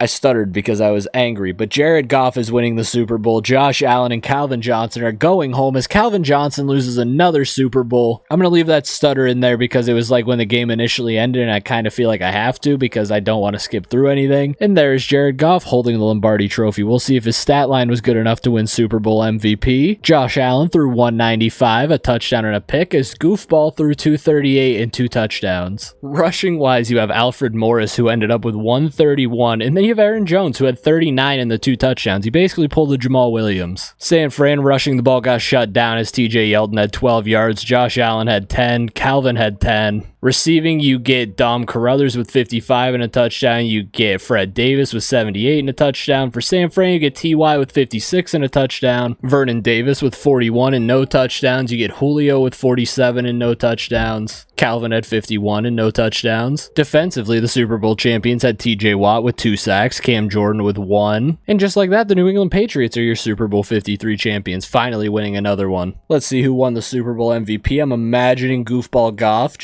By default, it's Goofball Goff because no one really had an outstanding stat line. And right there, it does say New England Patriots, 7-time Super Bowl champions, but it's actually 4 because Brady never won his second 3. So now we move into the 2019-2020 season as we enter the 2020s decade. We'll take a look at retirements first, as you have Haloti Ngata retiring. You lose Richie Incognito. Big Ben, Heath Miller go out together. DeMeco Ryans retires as he's going to go off and become a hell of a defensive coordinator and hopefully a head coach. You lose Mike Wallace. Julius Peppers is finally gone. Alex Mack, Chris Johnson, CJ2K is gone. Brandon Jacobs retires. Larry Fitz ends up retiring with his ring. Antonio Cromartie is gone. Santonio Holmes is also gone. So is Kellen Winslow. Frosty Rucker, who just won a Defensive Player of the Year not too long ago. Will Gay retires after 12 seasons. Terrell Crockett, having lost like 4 Super Bowls, is gone. Levi Cameron, a Super Bowl MVP, is gone. DeMarco Murray retires after 8 seasons. Glover Quinn is gone. Frank Gore retires after 14 years, and Noshawn Moreno also retires. On to the 2019 draft class, where you get Kyler Murray, who's meant to go number 1. The other Bosa's coming into the league, Quinnen Williams. You get Devin White, Cleveland Farrell, Danny Dimes, Josh Allen, but the better Josh Allen, the more athletic one. TJ Hawkinson, Ed Oliver, Devin Bush, Rashawn Gary, Christian Wilkins, Chris Lindstrom, Dwayne Haskins, RIP, Brian Burns, Dexter Lawrence, Garrett Bradbury, Jeffrey Simmons, Noah Fant, Josh Jacobs, Marquise Brown, and Montez Sweat. There's good old Drew Lock. Looking at the overalls, you get Kyler Murray coming in at a 77. You get Bosa at an 82. Quinnen Williams, I feel like, should be higher, but he's a 77. So is Devin White. It's looking like Bosa's the only guy that goes above 80 going into the first round. There may be another guy down here somewhere, as AJ Brown's in this draft, and there he is. He's also an 80. That's kind of what I was expecting. You also get Scary Terry, who's all the way down down here as a projected third pick, but he is also an 80 overall. Before we get into the 2019 draft, though, we obviously have to see where free agents sign. In free agency, Todd Gurley actually still remains a free agency at a 92 or a 93. JJ Watt ends up signing with the Lions. Brandon Fields goes unsigned. Tom Bryson is now a Cardinal. You get Joe Hayden going to Cleveland where he belongs. He went home. TJ Lang to the Bears. Prince Amukamara also to the Lions. John Marshall to the Panthers. Ryan Kerrigan to the Saints. Jermaine McKee to the Eagles. Alex Ford to the Cowboys. And Jeremy Maclin to the Giants. Byron Jones and Byron Maxwell both switch teams as Jones goes to the Giants and Maxwell goes to the Rams. Carson Palmer, your 3-time Super Bowl champion and 1-time Super Bowl MVP, is now the starting quarterback of the Pittsburgh Steelers. Let's see who ends up getting Kyler Murray. I don't know if Kyler's going to actually end up going first. It kind of depends. He won't go to the Seahawks at 1 because they have Patrick Mahomes. And now they get Nick Bosa on top of that. So they have 2 of the guys that are some of the best in the league. They have the current NFL MVP and Defensive Player of the Year now. The Baltimore Ravens at 2 take Kyler. The Atlanta Falcons are up next and they get Quinnen Williams as the guys that were projected top 3 all go 1, 2, and 3. Cleveland Farrell goes 4. The Steelers at pick 5 get Danny Dimes to start despite picking up Carson Palmer. The Jets at 6 get Josh Allen, the athletic one. The Cowboys up next get Jonah Williams. The Eagles are after that and they get Dwayne Haskins. The Cleveland Browns get Devin White. The New Orleans Saints are up next and they get Chris Lindstrom. Then on to the Chargers, they get Jeffrey Simmons. The Commanders get Ed Oliver. Then we're on to the Bucks, a few years removed from a Super Bowl loss. They are going to get Brian Burns. The Buffalo Bills get Darnell Savage. The Chicago Bears get TJ Hawkinsock, where it says he's from Boston College, but he's actually from Iowa. Garrett Bradbury is now the starting center of the Denver Broncos. Noah Fant, the other Iowa tight end, ends up in Tennessee. The Jaguars get Devin Bush, and the New York Giants get Montez Sweat. And the last pick we are going to watch, the Carolina Panthers get Titus Howard. And now we sim on to Super Bowl 54, where Patrick Mahomes is meant to get his first ring as he beats the 49ers and Jimmy Garoppolo. Let's see if he can actually do that, though, as the Seahawks team had the number 1 overall pick, so they don't seem to be doing too great with Patty Mahomes at quarterback, despite me thinking he was going to change the league the moment he got drafted. Also, while we're to this point, you can tell by the title of the video, we are going until 2024, which basically will be the Super Bowl that's upcoming in real life. So going into the playoffs, you get the Miami Dolphins at the 1, the Colts at the 2 playing the Steelers, the Raiders at the 3 playing the Texans, and the Browns at the 4 playing the Chiefs. NFC, you get the Bears at the 1, the Panthers at the 2 playing the Vikings, the Seahawks and Patrick Mahomes at the 3 playing the Bucks, and the Commanders at the 4 playing the Niners, who always seem to be in the 4 or 5 position. Blake Bortles is your NFL MVP in 2019 and 2020 as he is the Chicago Bears quarterback. Vince Young is right behind him as the quarterback of the Cincinnati Bengals, and your coach of the year is Matt Rule, who's won like 4 of these. AFC Offensive Player of the Year, you get Kendall Wright, followed by Josh Gordon and Chris Godwin. Defensive Player of the Year, you get Fletcher Cox, followed by Anthony Spencer and Derek Morgan. Offensive Rookie of the Year goes to Kyler Murray, who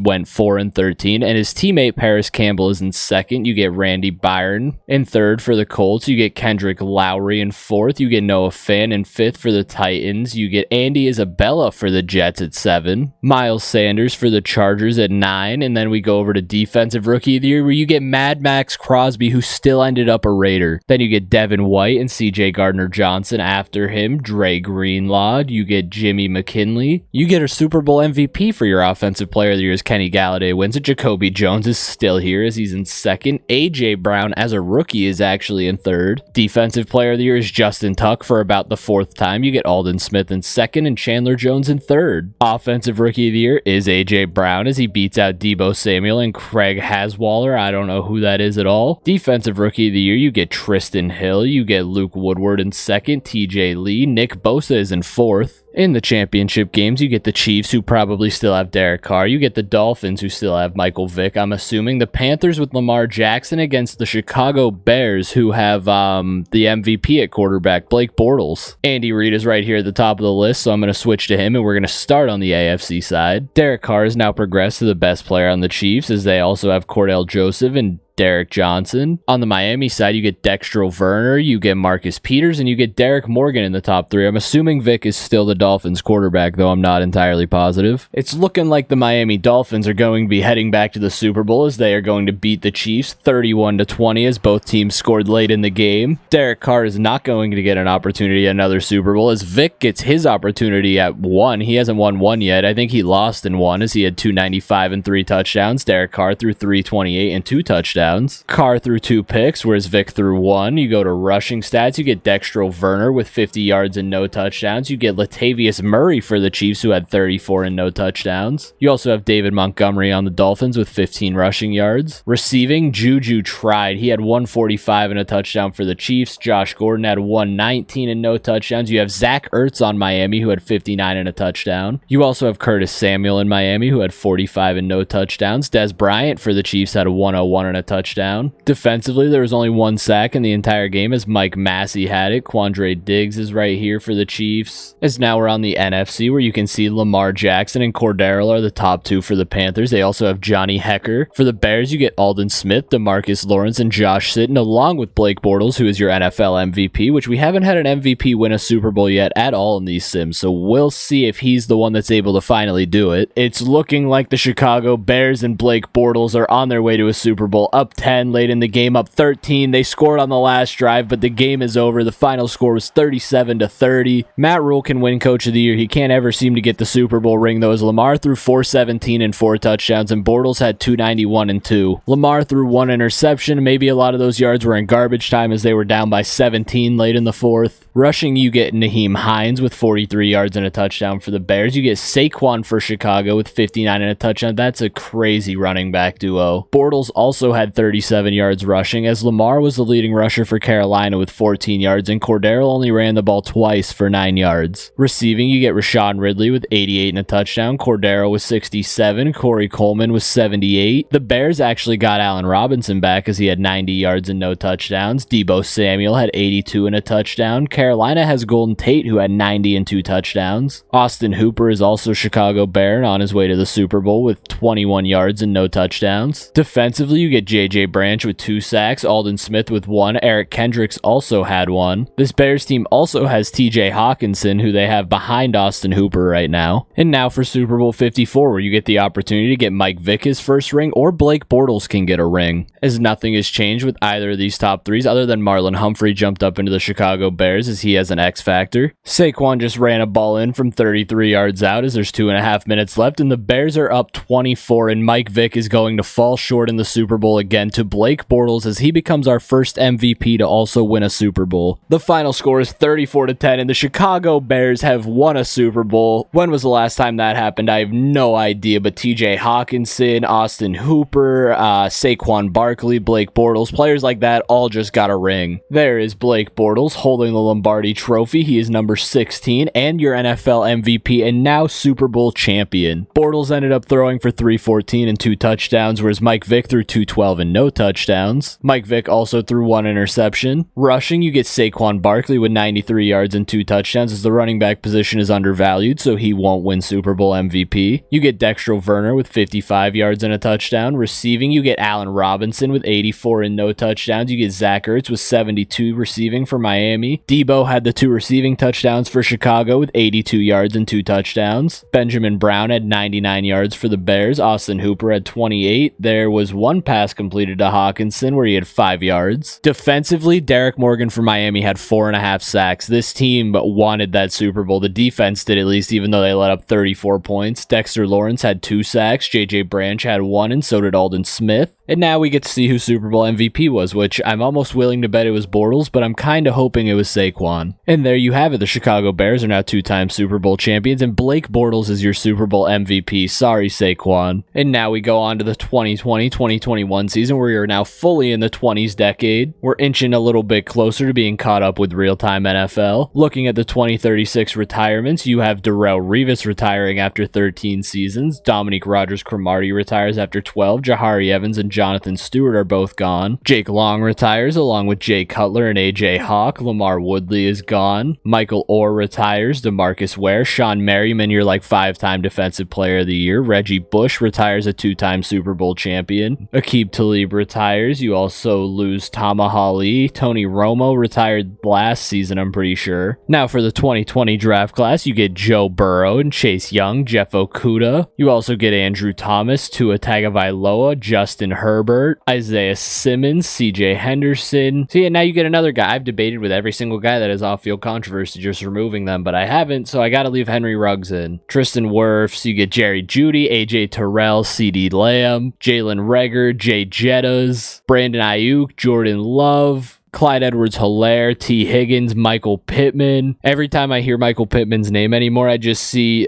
the clip of him talking about having a baby, and he's like, "'Cause there's boobies out 24/7. You get Joe Burrow coming in at an 80, Chase Young at a 78, Herbert at a 79, Tua is a 75, Tristan Wirfs is a 78. You also get CeeDee Lamb at a 78. You get Jettas at an 82, but all the way down our projected pick 22. T. Higgins at a 78, rightfully so. You scroll down here a little bit, I just want to see Jonathan Taylor, what he's projected. Jonathan Taylor's a 78. You get Chase Claypool, who's projected a 73. Trayvon a 77. Free agent wise, you have players jumping ship as Jalen Ramsey moves to the Cowboys. Todd Gurley is now a Steeler to team up with an aging Carson Palmer at quarterback. Dave DeCastro is now a Packer. David Bakhtiari is a Cowboy. Megatron finally leaves San Fran and goes to the Raiders. Marcel Darius is a Giant. Jadeveon Clowney remains a free agent. So does Torrey Davis. Zeke Elliott does as well. Justin Tuck finally leaves New York and is a Jet. Brandon Brooks goes to the Jags. Micah Hyde is now the Broncos starting safety. Danielle Hunter weirdly remains a free agent along with Amir Abdullah. Anthony Spencer, having won like 4 DPOYs, now moves to the Rams. Brian Cushing is still hanging around as he goes to the Packers. Dennis Pitta is also still hanging around as he goes to the Jags. Yannick Ngakoue goes to the Carolina Panthers. Now we go into the draft where you get to see where players like Joe Burrow end up. Let's see how... Oh, no, I just simulated the whole draft. Oh, man. You just heard my live reaction to me doing that. Now we have to look at the draft boards and figure out where everyone went. The Jets with the number 1 pick took Joe Burrow. Chase Young did go 2 to the Saints. Andrew Thomas to the Ravens at 3. You get Justin Herbert to the Bengals at 4, as instead of Joey B, they get Herbie. Isaiah Simmons goes to the Bills. Jedrick Wills goes to the Titans. You get CJ Henderson to the Packers. Derek Brown to the Giants. Javon Kinlaw to the Broncos. You get Jeff Okudah to the Patriots. CeeDee Lamb goes to the Jags, as CeeDee is weirdly picked before Jettas, who ended up an Arizona Cardinal. AJ Terrell to the Rams. You get Cesar Ruiz to the Falcons. Tua ends up being a Dallas Cowboy. Jordan Love to the Lions. Damon Arnett goes to the Bucks. You get Jordan Brooks to the Commanders. Xavier McKinney goes to the Vikings. T. Higgins is now a Houston Texan. Tristan Wirfs goes to the Steelers. Jerry Jeudy goes to the Chiefs, as Brandon Ayuk goes to the Cardinals, and Patrick Queen ends up a Miami Dolphin. Robert Hunt to the Bears with the last pick in the first round. You also get DeAndre Swift to the Bengals. Henry Ruggs to the Bills. Clyde Edwards-Helaire goes to the Packers. Trayvon Diggs to the Giants. Jalen Hurts is a Denver Bronco. J.K. Dobbins to the Cardinals. Grant Delpit to the Rams. Cam Akers to the Falcons. You get Michael Pittman to the Cowboys. Josh Uche goes to the Bucks. You get A.J. Dillon to the Commanders. Jeremy Chin is a Viking. Chase Claypool ends up a Seattle Seahawk to team up with Patrick Mahomes, who could actually make Claypool an elite receiver. Now we go on to Super Bowl 55, where the Bucks are meant to blow out the Chiefs, and Tom Brady is meant to get his 7th ring, but he's not even on a team at age 41 in this. As we go into the playoffs in 2020, the teams that were in the Super Bowl are the number 1 seeds, as the Dolphins and Bears are number 1. You get the Colts at the 2 on the AFC playing the Jags. You get the Raiders at the 3 playing the Chiefs, and the Steelers at the 4 playing the Tennessee Titans. Then on the NFC side, you get Patrick Mahomes and the Seahawks at the 2 playing the Falcons. You get the Saints at the 3 playing the Bucks. You get the Commanders at the 4 playing the Vikings. NFL MVP, you get Michael Vick winning like his 4th MVP. You get Andy Dalton right behind him, and you get Massage Watson in 3rd. Coach of the Year is Mike McDaniels, as he wins that for the 2nd or 3rd time. AFC Offensive Player of the Year is Juju, followed by Deion Brown and Josh Gordon, and Mike Vick, as 3 Dolphins round out the top 4. Defensively, Derek Morgan gets Defensive Player of the Year, as the Dolphins are looking to dominate this year and get Mike Vick a ring. Offensive Rookie of the Year goes to Joe Burrow, whose team went 5-12. You also have CeeDee Lamb behind him and T. Higgins. Cole Kmet is a Baltimore Raven and is right there. Defensive Defensive Rookie of the Year ends up going to the Bills, Isaiah Simmons. You get Alexander Fishner behind him. Antoine Winfield for the Patriots got 6th. You get Logan Wilson for the Texans in 7. You get nobody else that I really know, honestly. William Gay Jr., I guess. He gets 9th for the Chiefs. Offensive Player of the Year, Jacoby Jones wins like his 5th with Cordero right behind him. Defensive Player of the Year is Brian Cushing, as we saw in free agency. He just signed with the Packers, followed by DeMarcus Lawrence and Kadarius Curse. Alden Smith in 4th with Aaron Donald and Jadeveon Clowney in 5th and 6th as they teamed up on the Green Bay Packers. Offensive Rookie of the Year goes to Brandon Ayuk, who is the Panthers' #1 receiver. You also get Jordan Love behind him for the Lions, and Jettas in 3rd for the Cardinals. You get Laviska Shenault, who ended up where he should be in Carolina, in 4th. Defensive Rookie of the Year goes to Trayvon Diggs of the Giants as he beats out Damon Arnett and Cam Curl. Grant Delpit and Jeremy Chin round out the top 10 for Defensive Rookie of the Year. And now we go into the championship games where you get the dynasty of the Colts, who have lost their quarterback in Carson Palmer, so it's kind of a new dynasty starting, I guess, against Mike Vick and the Dolphins. And then you get the Commanders against the Chicago Bears, who the Commanders were 8-9, so they were probably a 7 seed and snuck their way into the NFC Championship game, as there's a potential for a Super Bowl rematch here in Super Bowl 55. The Colts have Alan Branch and D-Hop still in the top 3, but Jermaine Gresham has jumped up there. Then on the Dolphins side, you have Defensive Player of the Year Derek Morgan. You get Marcus Peters and Dexter Werner. The Miami Dolphins are currently up 8. The Colts have the ball. We are going to jump in and be able to watch this here as they are at the 34. I can't tell who that quarterback is from here. So they called him Byrne. I guess that's how you say his last name, but it honestly might be an auto-generated guy. I'm not entirely sure of who that is as he's taking the snap from the shotgun, hits the running back out of the backfield for the first down. He is in the shotgun right now. He's going to take the snap. He is going to pass, obviously, and he throws it over the middle. Oh my God, he's wide open. It's D-Hop. That wasn't over the middle. That ball didn't go anywhere near where I thought it was going to. There's a guy in the middle wide open right there, too, that I thought he was throwing it to. Byrne again comes out in the shotgun. He is going to drop back to pass once again. There is man coverage downfield, but the pass is complete. He's inside the 20. He comes out in the shotgun following the 2-minute warning. I'm assuming this is also going to be a pass. No, it's not. He hands it off, and the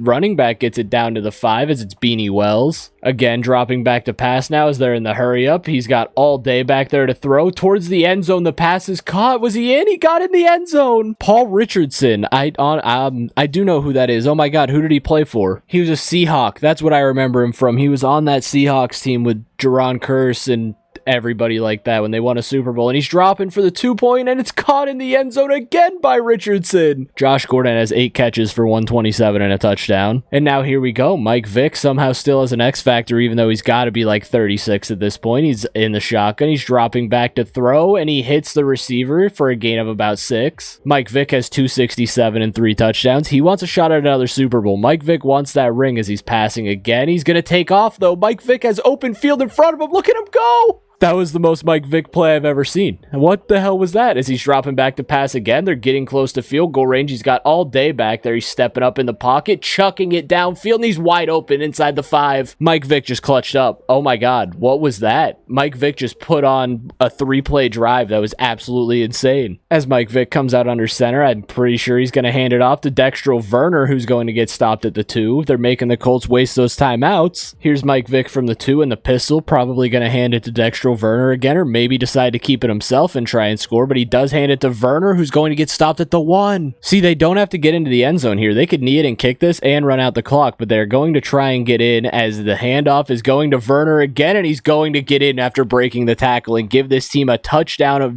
leeway. I was going to say a touchdown lead, but I stuttered over my words because I tend to do that because I talk too fast. The Colts now have the ball here. An incomplete pass. We'll jump in here just to watch, I guess, with 33 seconds left. Here is Byrne with the ball. He is in the shotgun. Obviously, have to throw it here. It's not a Hail Mary yet. The Dolphins bring the blitz and almost get to him, and Jermaine Gresham is going to get tackled short, and they are running out of time now. They get another play off as he's dropping back to throw. He hits the receiver on the flat, and the receiver gets out of bounds. 10 seconds left, and now we are in Hail Mary formation. This defense needs a stop, as that was Cortland Sutton on the pass. He's dropping back. He's going to just chuck it up towards the end zone. There's the throw.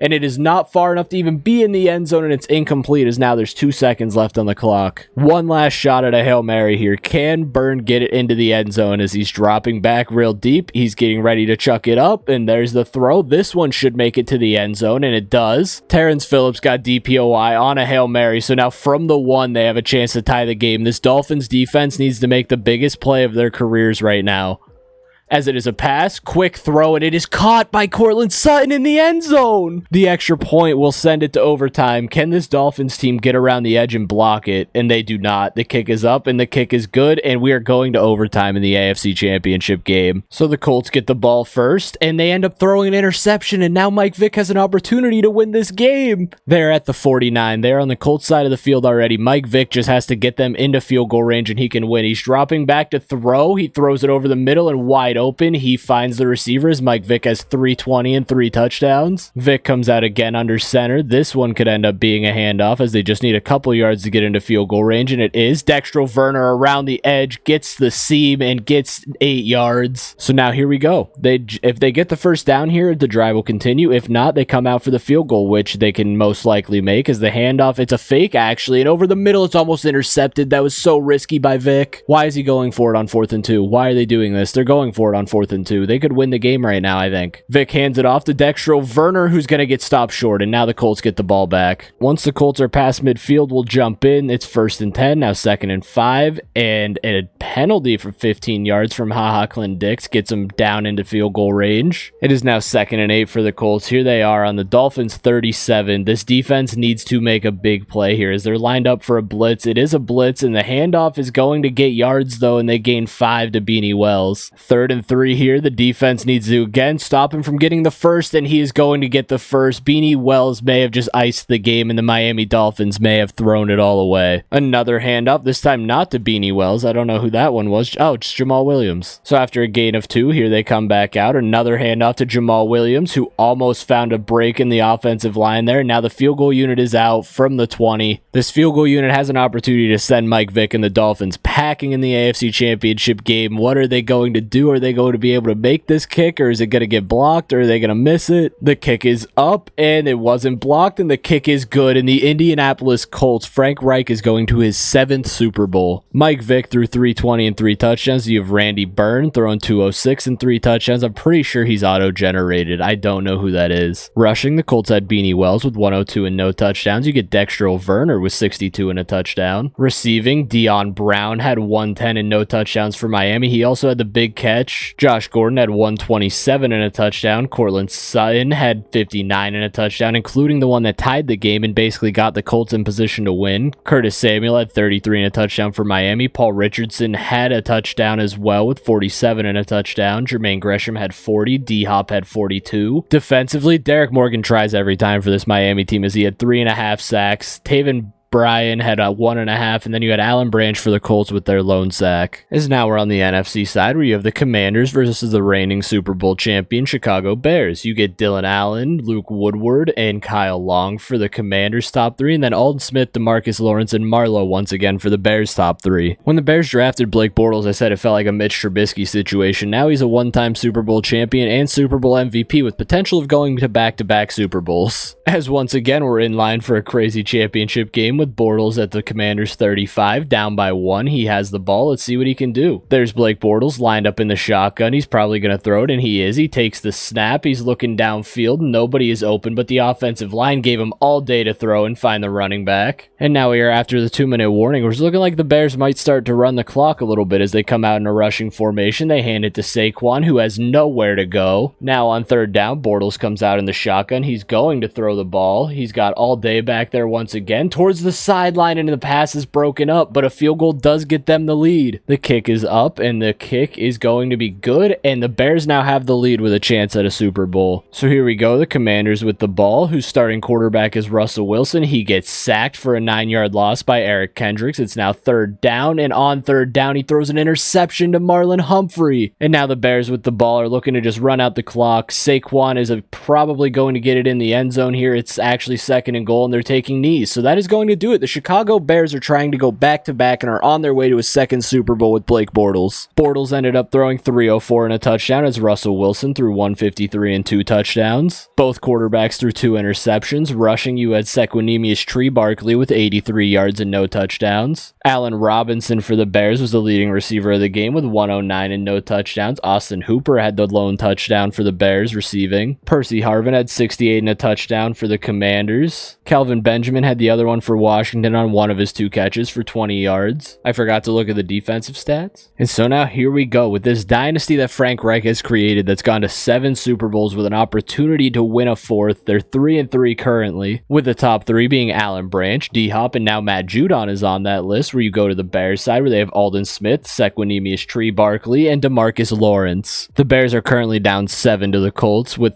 4 minutes left. Blake Bortles has the ball. It is 1st and 10 on the Colts side of the field. We're going to see if he can clutch up here and become back-to-back Super Bowl champion as he hands it. Oh, he fakes the handoff and he's going to keep it. Bortles, after only getting 2 on the quarterback keeper, is going to be in the shotgun once again, probably throwing the ball here as he is. He's dropping back, has no time to throw, and he's going to get hit on the screen. So now once again, Bortles comes out in the shotgun, probably going to throw. Obviously, it's 3rd and 8. He's dropping back. He's actually got time back there this time, and he finds who I'm assuming is Allen Robinson wide open for the first down. Oh, it's actually Deebo Samuel. It's not Allen Robinson. I should have known. He's got the X Factor under him. Or no, he's got the star. The X Factor one up there is Saquon on the top. Bortles is dropping back to pass again over the middle, wide open. That might be Allen Robinson. That's not Allen Robinson. Who is that one? That's Brown. Benjamin Brown, I think his name was. Allen Robinson hasn't caught a ball. I'm just really looking to see Allen Robinson because I thought he was number 10, but he's not on this. He was in real life on the Bears. And now coming out of the 2-minute warning, Bortles is lined up under center, could potentially hand it to Saquon, and he does, and there's a hole there for a minute, and Saquon's going to get 5. He comes out with 2 running backs flanking him in the backfield. He's going to drop back to pass again. The defense is there, and he gets hit as he throws once again, and now it's a 3rd down. On 3rd down, Bortles is dropping back to pass again, and he hits the tight end down to the 1, not into the end zone, though. You can just hand it off to Barkley here. He's not going to, though. He's going to throw it. Bortles is rolling out. He's going to get sacked. Why would you run back so far and take a 14-yard sack? This entire sequence has been wild as once again Bortles is dropping back to throw. He's chucking it to the end zone, and it's intercepted. What a toe tap interception by Pat Pete. Pat Pete has 2 interceptions and just sealed the Super Bowl for the Colts, basically. So 1st down here will end this game. It'll put it to rest, and it'll send Blake Bortles home as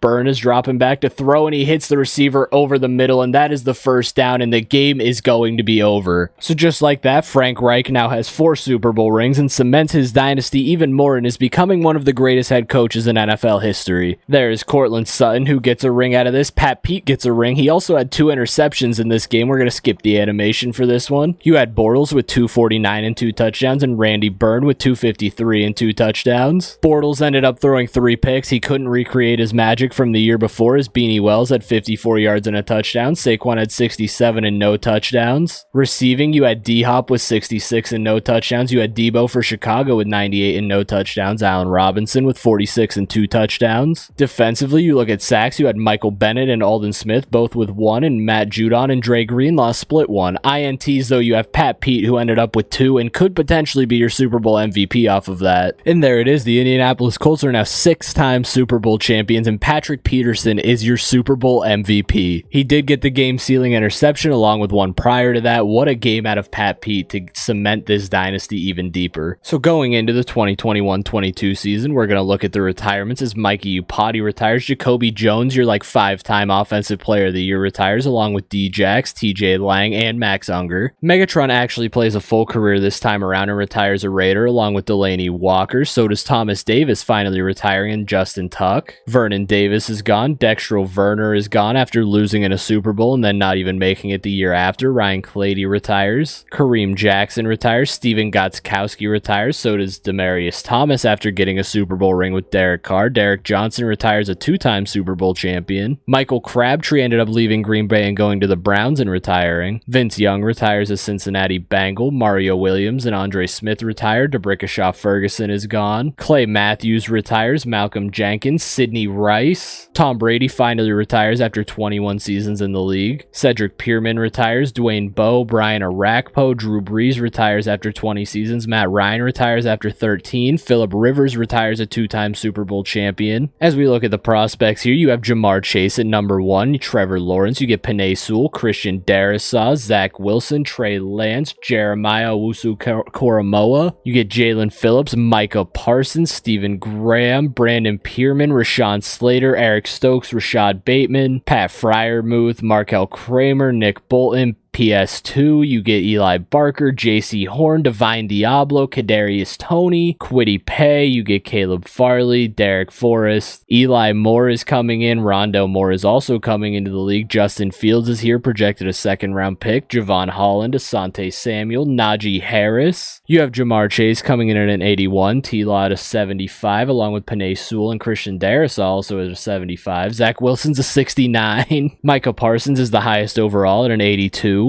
I don't see anybody higher than him scrolling down through here. His PS2 is a 78. JC Horn and Divine Diablo and Kadarius Toney are all a 76. Kyle Pitts is also a projected 3rd-round pick, and he is an 80 as well. As always, before we get into the draft, let's go see what happens in free agency going into this season. Going into free agency, Deshaun Watson jumped teams and goes to the Chiefs. You have Joe Staley to the Cowboys. Kittle remains a free agent. You get Zeke Elliott to the Baltimore Ravens. Julius Peppers is still around and is now an Arizona Cardinal. Allen Robinson leaves after losing a Super Bowl and is now a New York Giant. Marcel Darius to the Cardinals. Brandon Brooks to the Jets. Budda Baker is now the starting free safety of the LA Rams. Ryan Ramczyk to the Bears. You get Grady Jarrett going to the Titans. Brian Crowthers ends up going to the Washington Commanders. You get Danielle Hunter to the Niners. Henry Melton to the Saints. Stephon Tuitt goes to the Giants as well. Will Harrell to the Jets. Shaq Mason to the Titans. You get Rashad Wilds to the Ravens.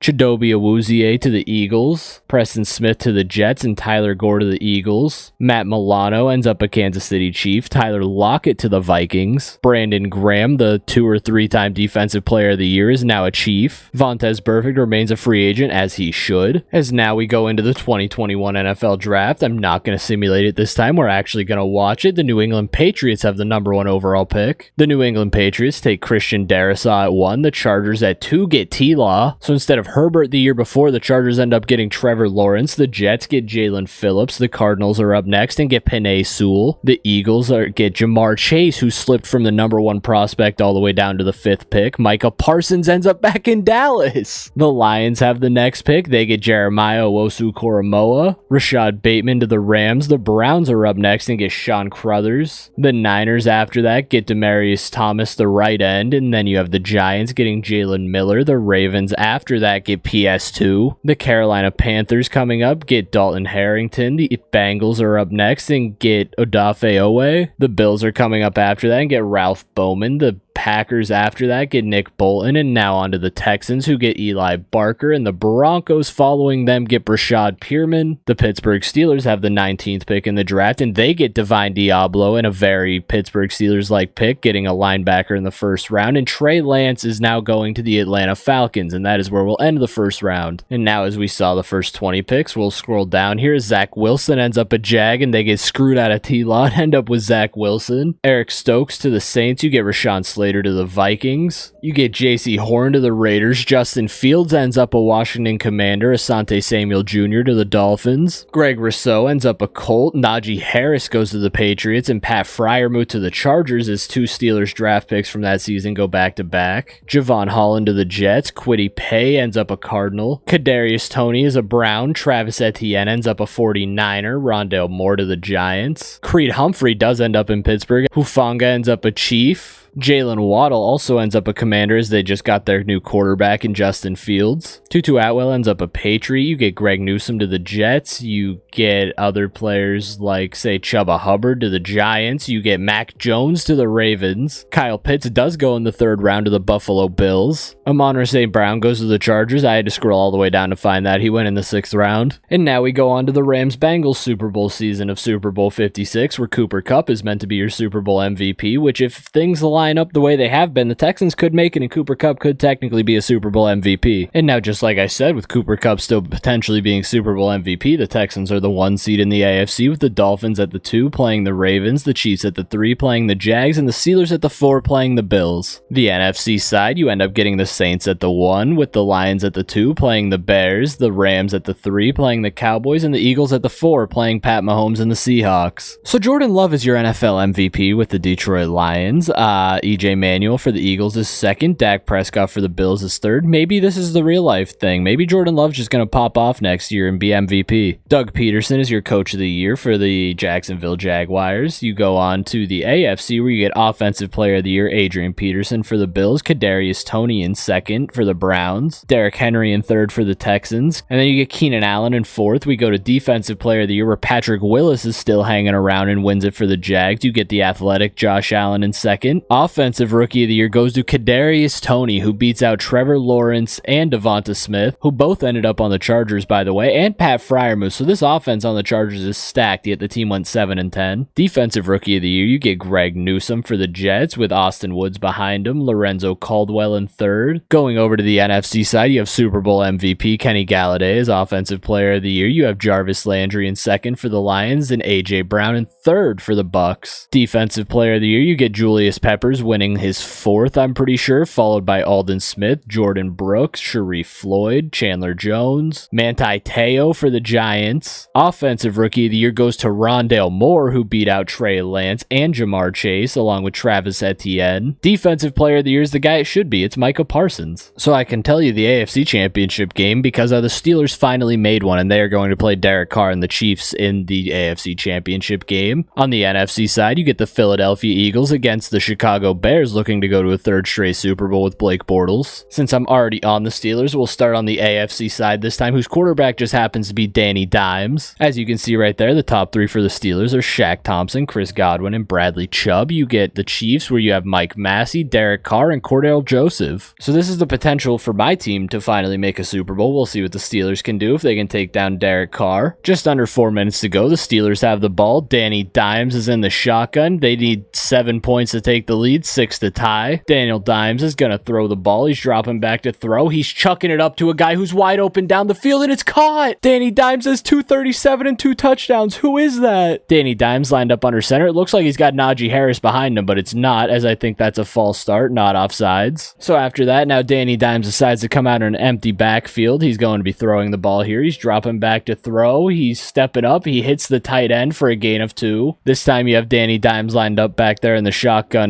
with the running back next to him, and he's actually going to hand it off, and the running back's going to get into the end zone. Who is that? Todd Gurley. I forgot they had Todd Gurley. Todd Gurley may have just got the lead for the Steelers, and they are now going to be leading the game 21-20 following this, with an opportunity at the Super Bowl on the line. We'll see if Derek Carr can come back out and answer. Derek Carr is now on a 3rd and 10 here with 2.5 minutes to go. He doesn't get the first, so now on a 4th and 8, they are going to go for it. We will jump in and watch it. 4th and 8, the 2-minute warning might hit first. That is not Derek Carr. That is a different quarterback. Who is that? And he's going to get sacked by Bradley Chubb. It's Deshaun Watson. Oh my God, I forgot this team got Deshaun Watson. Bradley Chubb just made the game-saving sack for the Steelers, as they now have an opportunity to rush out the clock, and Todd Gurley ran it in from 33 yards out, and now it is an 8-point game. And the Chiefs got right down the field, though, with Deshaun Watson, so let's see if they can score and make it a tie game. Now from the 6th, Deshaun Watson comes out in the shotgun. He's going to be throwing the ball. Bradley Chubb is there, going around the edge, almost gets to Watson again, who throws it to the end zone, and it's broken up. 38 seconds left. The clock is stopped. Watson comes out with an empty backfield here, so obviously throwing the ball. He's dropping back, quick throw, and the catch is made, but there's gonna be time ran off the clock. Now with 25 seconds left, Watson again finds his receiver in the end zone on a quick slant, and with a 2-point conversion pending, this game might be going to overtime as Latavius Murray catches the touchdown. The Steelers defense has a chance to send him to a Super Bowl here if they can stop the 2-point conversion. Deshaun Watson comes out in the shotgun, he hands it off, and it's, oh my God, Shaq Thompson made the tackle, and it's over. The Steelers are going to the Super Bowl. Actually, the Chiefs still have all 3 timeouts, so maybe not. On a 3rd and 3, they need a first down here to end the game. Let's see what happens. Danny Dimes on 3rd and 3 comes out under center. The Chiefs have 1 more timeout left. He's going to hand it off to Todd Gurley, who finds a wide open edge and gets the first down, and the Pittsburgh Steelers are on their way to Super Bowl 56. So Danny Dimes ended up throwing 240 and 2 touchdowns, whereas Deshaun Watson, the starting starting quarterback who took Derek Carr's spot, threw 363 and 3 touchdowns. Rushing, you had Todd Gurley with 122 and 2 touchdowns, and Latavius Murray with 46 and no touchdowns for the Chiefs. You have Cordell Joseph receiving for the Chiefs with 111 and a touchdown. OBJ is still on the Steelers where he was drafted with 83 and no touchdowns. You also have Darius Slayton with 95 and a touchdown. The Steelers have Hunter Henry as well, who had 29 and a touchdown. They have Chris Godwin, who had 28. Jerry Jeudy tried and had 116 and a touchdown. Defensively, we saw Bradley Chubb's 1 sack that basically kind of sealed the game away when they got the ball back to get that extra touchdown, and Mike Massey got the other one for the Chiefs. And now we go into the NFC Championship game where you have Saquon Barkley, Alden Smith, and Marlowe once again for the Bears, and on the Eagles side, you get Trent Williams, Nick Chubb, and Jair Alexander. So we have an opportunity at the battle of two brothers with the Chubbs in the Super Bowl, and also the battle for Pennsylvania. So this is one of the lowest scoring games we've had so far. The Eagles just got a safety, and it is now 5-3 as they have the ball trying to run the clock out, and it actually worked. The final score of the NFC Championship, oh, maybe not, they had to punt. Okay. Bortles has 6 seconds left on the clock. He's got to get this ball to the sidelines and get someone out of bounds to get into field goal range, and there it is. In the throw, he makes the catch, and he gets out of bounds. They have a chance to kick a field goal and win this game 6-5. That's a scoregami and a half. 6-5. Has an NFL game ever ended 6-5? Here's the kick to send the Bears to a 3rd straight Super Bowl. The kick is up, and the kick hits the upright. It's no good. The Bears just doinked.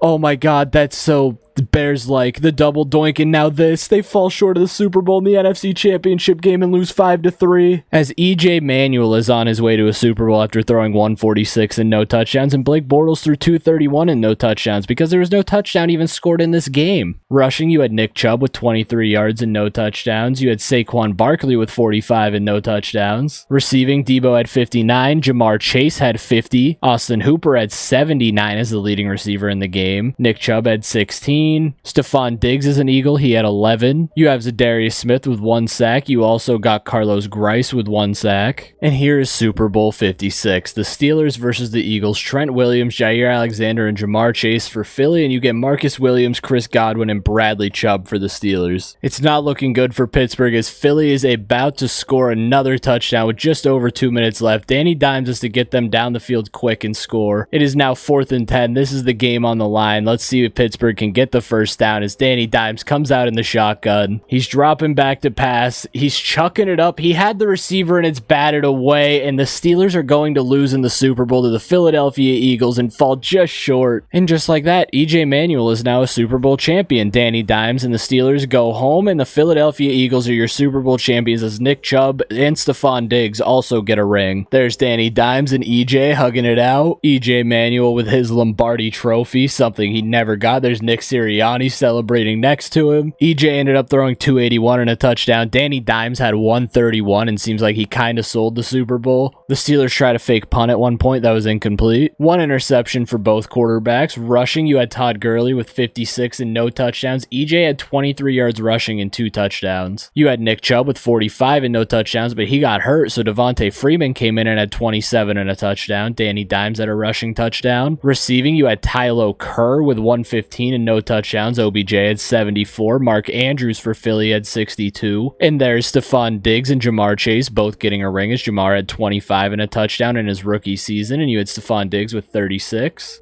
Oh my God, that's painful. Cam Hayward had 2 sacks for the Eagles and won the Super Bowl. I mean, I love it for Cam, but it hurts as a Steelers fan. Bradley Chubb had 1 sack. As the Eagles are now 2-time Super Bowl champions, and EJ Manuel was your Super Bowl MVP as he did have a passing touchdown and 2 rushing. Now we move into the 22-23 season where we go into Super Bowl 57, where you obviously just had the Chiefs beat the Eagles. Check out the retirements first as Ryan Kerrigan retires, Dwight Kinney, Michael Griffin, AJ Green calls it a career after 11 years, Manuel Ramirez, Matt Spaeth is gone, Roger Stafford, Michael Vick is finally retiring, Jermaine Gresham retires, having just won a Super Bowl recently. He probably has a couple depending how long he's been in Indy, I can't remember. Marshall Yonder retires, Julius Peppers finally calls it a career along with beast mode. Brent Selleck is gone. AP retires. Carson Palmer, the 3-time Super Bowl champion and 1-time Super Bowl MVP, is gone. Reggie Nelson retires. Richard Sherman retires. Jeremy Maclin and Kirk Cousins all retire. Kirk having won 1 MVP. Geno Atkins and Doug Martin all retire. And as we go into the 2022 draft, I do want to say this draft class is kind of like half finished. None of the quarterbacks are really in this one. Kenny, none of the guys are in this one. There's no 2022 draft class made, and I honestly didn't know that at the time. When I downloaded this, I was basically going through all the drafts, and I just basically looked at this page, and I saw that it was the right players. I didn't actually scroll through and make sure it was everyone, and we're missing a lot of players here. So I am sorry, the 2022 draft class, a lot of these rookies like George Pickens and Kenny Pickett from Pittsburgh, none of those guys are in it, but the big wide receivers are like Chris Olave and Garrett Wilson, the guys that are meant to win Rookie of the Year, and Sauce Gardner, they're all in it. It's just, it's missing the quarterbacks. I don't really know what else it's missing. Tight ends, I think it's missing. So that is my mistake for not realizing that and making my own draft class along the way. I apologize for that. I honestly didn't even realize that at first, because when I was downloading this, I was kind of just looking at the front page and making sure the prospects were right, and I figured that the rest of it was done, but it wasn't. That's not meant to be a jab at the guy that made it either, because it takes a lot of time to make these draft classes and everything. So even the fact that he's got some of the players in it, that's all I care about, and that's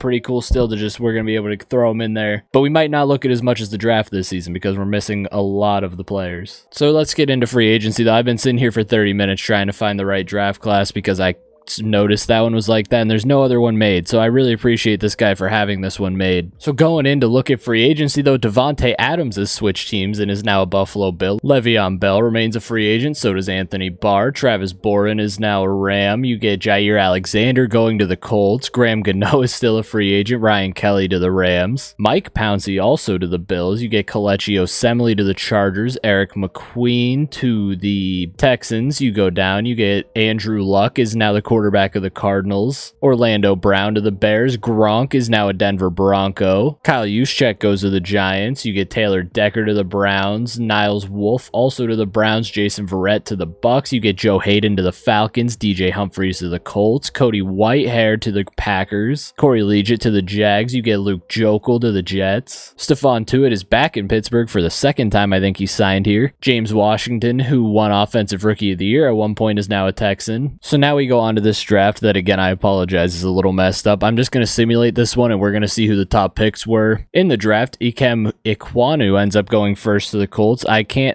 never say his name right. That's why I say it so slow. And then you get Jordan Davis to the Falcons, Darnell Frey to the Jets, Kayvon Thibodeau to the Broncos. I almost said to the Giants. You get Evan Neal to the Niners, Trayvon Walker, who was supposed to go number 1 to the Panthers. You get Sergio Ridley, who I don't think is an actual person, to the Titans. And Aiden Hutchinson goes to the Packers. Sauce Gardner is now a Minnesota Viking instead of a New York Jet. Derek Stingley to the Bengals. You get Chris Olave to the Bucks. Garrett Wilson is now a Detroit Lion. Jameson Williams, who was meant to go to the Lions, goes 2 picks later to the Dolphins. Drake London goes at 31 to Pittsburgh. Jahan Dotson, who's meant to be a Washington Commander, ends up a Green Bay Packer. Brian Robinson ends up a Kansas City Chief. Kenneth Walker goes to the Panthers, whereas Breece Hall goes next after that to the Tennessee Titans. See, it's got some of the big names. It's just missing the quarterbacks where, like, you had Kenny Pickett and Malik Willis and stuff that I really wanted to see where they went, but that's okay. It happens like that. It was bound to happen at some point where we had one messed up draft class, and that's my mistake for not realizing it and fixing it. But now into the fight for Super Bowl 57, where we have 2 more seasons to go, 1 more following this one. As we go in here, you have the Jets at the 1, the Ravens at the 2, playing the Bengals, the Chiefs at the 3, playing the Chargers, and you get the Tennessee Titans at the 4, playing the Patriots. Then you go over to the NFC, where you get Lamar Jackson and the Carolina Panthers at the 1, with the Rams at the 2, playing the Niners, the Packers at the 3, playing the Cardinals, and the Cowboys at the 4, playing the Bears. See if Blake Bortles can regain that magic for Chicago and get him back to another Super Bowl. Stats and awards, we'll see who won MVP. You have Justin Herbert of the Cincinnati Bengals for the NFL MVP, followed by Craig Haswaller and Deshaun Watson in 3rd, Tua in 4th for the Cowboys, Mariota in 5th for the Packers. Coach of the Year for the 5th time goes to Matt Rule. As you go to the AFC, you get Offensive Player of the Year Chris Godwin, followed by Michael Thomas for the Bills and Juju for the Chiefs. Defensive Player of the Year, you get Khalil Mack of the Texans, followed by Bradley Chubb of the Steelers and TJ Watt of the Patriots. Offensive Rookie of the Year goes to Dameon Pierce, who got drafted by the Cleveland Browns, as Jameson Williams is in 2nd. You get Breece Hall of the Titans right there in 5th, and then other than that, you get Drake London of the Steelers in 8th, and that's the guys that we know. The rest of them are auto-generated. Defensive Rookie of the Year goes to Tariq Woolen, who was drafted by the Buffalo Bills. Derek Stingley follows him. We go to the NFC, where once again Kenny Galladay is Offensive Player of the Year, followed by Lance Ware and Cordero Patterson. Defensive Player of the Year is Aldon Smith, followed by Joey Bosa and Jadeveon Clowney, with Von Miller in 4th. Offensive Rookie of the Year is Cody Woody, who I think is an auto-generated guy. I'm not entirely positive, but Chris Olave follows him. So we'll say Chris Olave won Offensive Rookie of the Year, followed by Kenneth Walker. Then his Ohio State teammate Garrett Wilson right behind the two. James Cook in 6th for the Vikings, where he ends up in his brother's position. Defensive Rookie of the Year is Colin Devine, who I don't really know if that's a real guy either. Neither is that one, but Trayvon Walker is in 3rd. So Defensive Rookie of the Year will go as Trayvon Walker, where it should have been this guy who's in 7th, Sauce Gardner. I'm excited to look at the end of this and see all the stats and see how the record books have changed. So now we look at the championship games, where you get the Chiefs against the Jets on the AFC side, and the Bears with Blake Bortles are in their 4th straight NFC championship game, where they will play the LA Rams. And here you have it, the Kansas City Chiefs. It says Derek Carr is up there, but I actually think he's the backup to Deshaun Watson, and you have Juju and Chris Jones. On the Jets side, you have Weezy Burrow, and then Jamal Adams, and Joe Burrow. I forgot Joe Burrow's the starting quarterback of the Jets. The Jets are currently down 3 with a minute and a half to go. Joe Burrow has the ball with a chance to take the lead over Deshaun Watson. As you can see, he comes out lined up in the shotgun. He's going to pass. He's got a running back wide open on a dump off, but hits a receiver over the middle. Joey B gets him right back up to the line. He's in the shotgun again. He's going to be throwing. He wants that win. Quick throw, wide open receiver down to the 1 yard line, like the 1 inch line. He barely didn't get in. Now Burrow in the shotgun again. He's going to throw. He has the receiver crossing, and he hits the tight end for the touchdown, and Joey B takes the lead over the Chiefs with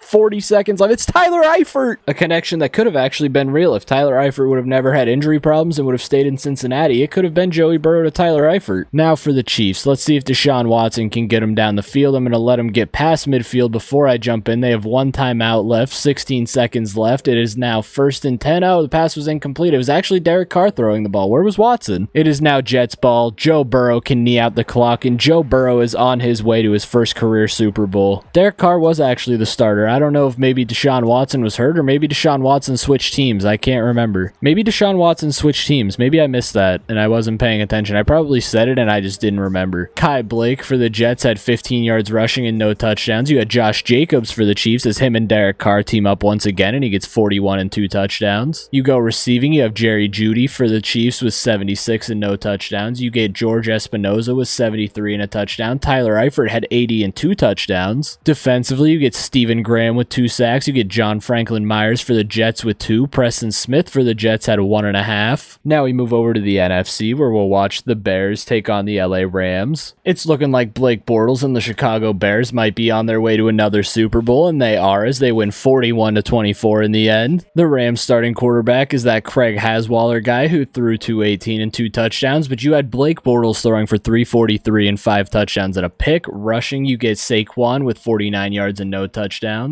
The Rams have John Diaz, who had 41 and a touchdown. Receiving, you get Xavier Tomlinson with 137 and 2 touchdowns for Chicago. Sammy Watkins is still in LA, as he had 54 and a touchdown. Austin Hooper caught a touchdown along with Deebo Samuel. Your offensive rookie of the year only had 43 yards and a touchdown. TJ Hawkinson is still behind Austin Hooper in Chicago, as he had 17 yards. Defensively, you get DeMarcus Lawrence with 2 sacks, Sterling Joyner with 1, and Aldon Smith with 1. And now we go into the Super Bowl, where you're going to get the Chicago Bears against the New York Jets. You get Joe Burrow versus Blake Bortles, which is a sentence I didn't think I'd ever say in my life. And here we go in the Super Bowl, as the athletic Josh Allen is now on the Jets' top 3, and Marlon Humphrey jumped into the Chicago Bears because he wasn't there the last time, but he's been there the entire time, realistically. So the Bears are completely blowing out Joey B right now. It's 31-21 now, though. Joey tried to come back a little bit. 34-28 is the final score of your Super Bowl, and Blake Bortles is now a 2-time Super Bowl champion champion with the Chicago Bears in 3 seasons. Joey Burrow falls short again in the Super Bowl, just like he did in real life against the Rams. Saquon Barkley gets a second ring along with TJ Hawkinson, Austin Hooper. There he is. There's Blake Bortles with his Lombardi trophy, his second one now he can take home to Chicago. As Joe Burrow tried, he threw 400 yards and 3 touchdowns. Bortles threw for 298 and 2 touchdowns. Saquon ended up rushing for 120 and 2 touchdowns and could steal the Super Bowl MVP away, as Joe Mixon ran for 53 and no touchdowns, as he's again teamed up with Joe Burrow. I just realized that. Receiving, you get Tyler Eifert with 98 and no touchdowns. You get George Espinoza with 99 and 2 touchdowns. Deebo Samuel had 86 and a touchdown. Andy Isabella for the Jets had 104 and a touchdown. Defensively, you get DeMarcus Lawrence and Aldon Smith for the Bears, both with 1 sack, as they both become 2-time Super Bowl champions. As the Bears franchise now becomes 3-time Super Bowl champions, and Saquon Barkley is your Super Bowl MVP, taking it away from Blake Bortles. Going into our final season, the 22-23 season, we look at who retired, as Joe Thomas is gone, Lamar Miller retires, Russell Okung retires as Steelers, Zach Miller retires, Antonio Brown and Jamarcus Russell both retire. Jamarcus Russell having stayed with the Saints his entire career. Melvin Ingram retires, Percy Harvin retires, Dontari Poe and Brian Bulaga retire, Mark Ingram retires, Patrick Willis, having just won a Defensive Player of the Year, is retired, T.Y. Hilton retires, Marquise Pouncey retires, Matt Prater and Joe Staley, Kelechi Osemele, Demario Davis, Mike Pouncey goes out with his brother, Golden Tate and Prince Amukamara retire, Ted Ginn Jr. retires,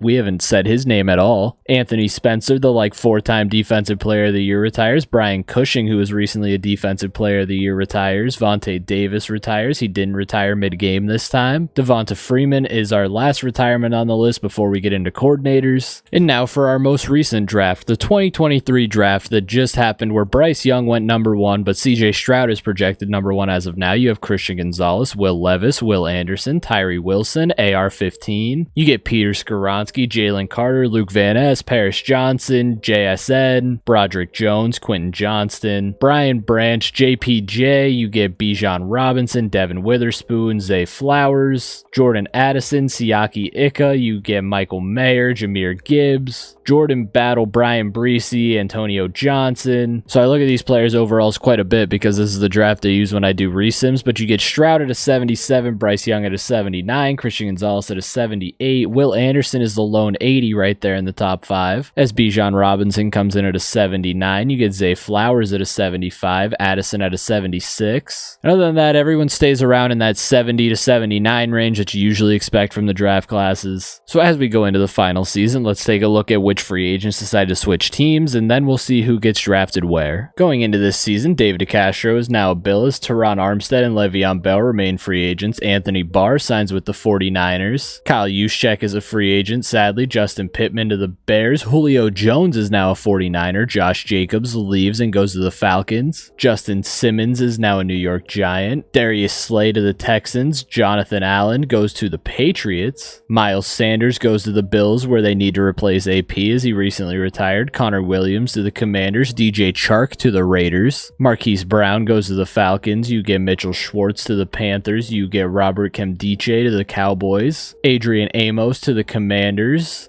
you get Bud Dupree to the Vikings. You get Christian Kirk to the Giants. Matt Judon goes to the Raiders. And now we move into the draft. The 2023 draft, where we just recently saw this. Bryce Young was the number 1 overall pick. Is he going to be this time around? I'm not entirely sure about that. The Eagles get the number 1 overall pick, which actually they might take a quarterback, but they don't. They take Lucas Van Ness at number 1. The Vikings get Bryce Young at number 2. Christian Gonzalez goes to the Commanders. The Raiders get CJ Stroud. The Indianapolis Colts have a chance to get AR, but they get Will Anderson. The Cleveland Browns are up next and get Peter Skoronski, and now the Falcons get Tyree Wilson. The Bills are up next and they get Jalen Carter. The Jacksonville Jaguars come up and they get JPJ as he goes way earlier than he did in real life. He went in the 2nd round. The Seattle Seahawks are up next and they still get JSN. The Lions are going to get Devin Witherspoon, who a lot of Lions fans wanted. Texans at 12, who get Broderick Jones. The Miami Dolphins get Paris Johnson Jr. Jr. Then you get the Denver Broncos, who get Cam Smith. The New York Giants come up and they get Will Levis. Onto the Pittsburgh Steelers, who get Isaiah Foskey. Miles Murphy goes to the Bucks. The New Orleans Saints are going to take Anthony Richardson following the retirement of Jamarcus Russell. And the Cincinnati Bengals take Tyler Steen. The 49ers up next get Michael Mayer. So Michael Mayer actually goes before Dalton Kincaid, and now we advance to the end of the draft, and we'll take a look at the draft board and see where some players ended up. Following pick 20, the Cardinals picked up Brian Breesy. Siaki Ika goes to the Chargers at 22. Antonio Johnson goes to the Patriots. You get Quentin Johnston going to the Cowboys. Brian Branch goes to the Titans. You get Jordan Addison still ending up in purple, but on the Baltimore Ravens. Bijan Robinson to the Packers. Zay Flowers to the Chiefs. You get Jahmyr Gibbs to the Rams. The last pick in the first round, the Chicago Bears got Nolan Smith. Hendon Hooker ends up going to the Cardinals. You get Noah Sewell going to the Cowboys. You get Darnell Washington even going before Dalton Kincaid as he ends up in Washington. Dalton Kincaid slipped. There you go. Dalton Kincaid ended up going in the third round to the Jacksonville Jaguars. He did go a little bit after Darnell Washington. And now we simulate the Super Bowl 58, which is coming up in real life. Technically not coming up because we still have an entire season to go ahead of us, but it is the Super Bowl that is going to be happening next year. So I can't say who won this one, and I can't say who's going to win this one. The way this is looking, I'd imagine the Chicago Bears might be back for a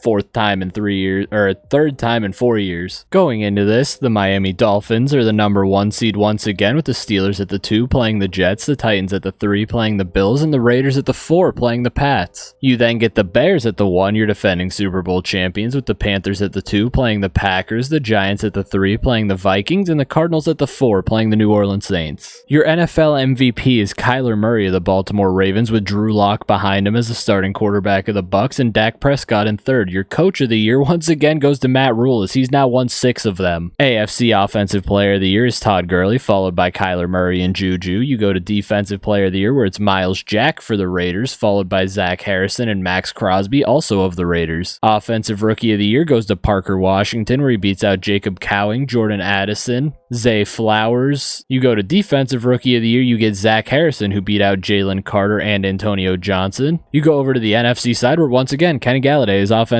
Player of the Year, with Cordero Patterson and AJ Brown behind him. That's been the same top 3 for like 4 years straight, I swear. Defensive Player of the Year is Von Miller, finally getting 1, followed by Jadeveon Clowney and Joey Bosa, with Aldon Smith in 4th. Offensive Rookie of the Year goes to Will Levis, who beats out Anthony Richardson, Bijan Robinson, Hendon Hooker, Quentin Johnston, Bryce Young, all the way down here. Defensive Rookie of the Year goes to the number 1 overall pick, Lucas Van Ness, as he beats out Miles Murphy and Devin Witherspoon, along with Brian Breesy down here. You get Tyree Wilson. Going into the championship games, you get the Patriots and Dolphins in a divisional matchup in the championship game, and then you get the New Orleans Saints against the Chicago Bears. The Saints having just drafted Anthony Richardson, I'm pretty sure, to replace Jamarcus Russell. We start on the AFC side with the Patriots, who had Goofball Goff the last time we saw them, as they play the Dolphins, who have Derek Morgan, Asante Samuel Jr., and Paris Johnson Jr. Patriots end up with TJ Watt, Kellen Mond, and Travis Frederick. Oh, so Kellen Mond is their quarterback. The game is currently tied at 19. Miami has the ball. They're getting downfield. Let them get a little closer, and now we'll jump in and see if they can score here. I don't know if they still have Mike Vick or who the starting quarterback of this team is. It's not Mike Vick, obviously, as he comes out in the shotgun. He's going to take the snap, or he's going to fake it. There he goes, taking the snap. That says Purdy. It's Brock Purdy, and he's going to throw a dime, and it's caught inside the 5. That is 100% Brock Purdy. It's inside. They're down inside the 5 now. Here he goes. He hands it off to the running back, who's going to get stuffed and not even get back to the line, as they have Reynolds at running back, and Purdy comes out under center again. They're probably going to hand it off once more. There's the handoff. There's a no hole, but he cuts it back outside, and he's just short of it. And now they come out in the shotgun from the 1-inch line, because why not? What are they going to do? Are they going to hand it off as the Patriots are in a goal line formation? Purdy does hand it off. There's a hole, and the running back gets stuffed. The Dolphins are going to have to kick the field goal from the 1-inch line and give the Patriots a chance with the ball back. Now with Kellen Mond given an opportunity to send the Patriots to another Super Bowl. So now the ball goes back to Kellen Mond, who gets a first down on a 3rd and 13. Oh, it's actually Jared Goff. Kellen Mond's just on there. Okay, that makes sense. So I was wrong. The quarterback is actually Jared Goff. They got down the field. There's 35 seconds left. It's a 4th and 4. Goff is dropping back, and he hits the running back out of the backfield as they're getting downfield. They got 1 timeout left, though. They're running the no huddle. There's 17 seconds left. 15 now when he snaps the ball. He's got to get yards here, and the catch is not made. It's incomplete. From the 49. This isn't in field goal range yet. Goff has to get them at least probably 10 more yards, and they have a timeout, but he's going to miss that throw. Well, he doesn't miss the throw, but they have to use the timeout there, and this would be a 65-yard field goal. They're not going to try it. They must not have Justin Tucker, as they're going to drop back, and Goff is going to chuck up a Hail Mary. There's the throw.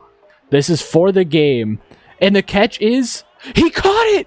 What the hell? Goofball Goff just won off a Hail Mary. Miami's going home. Miami Dolphins lose off of a Hail Mary on the last second of the AFC Championship game as Jared Goff delivers. Brock Purdy was the starting quarterback of the Miami Dolphins. He had 290 and 2 touchdowns, and Jared Goff threw 307 and 2 touchdowns, including the winner. Both quarterbacks threw 2 picks. Rushing, you had Miami Reynolds. He had 76 and no touchdowns. You had Najee Harris in New England with 20, who was their leading rusher. They also have Aaron Jones, who had 17.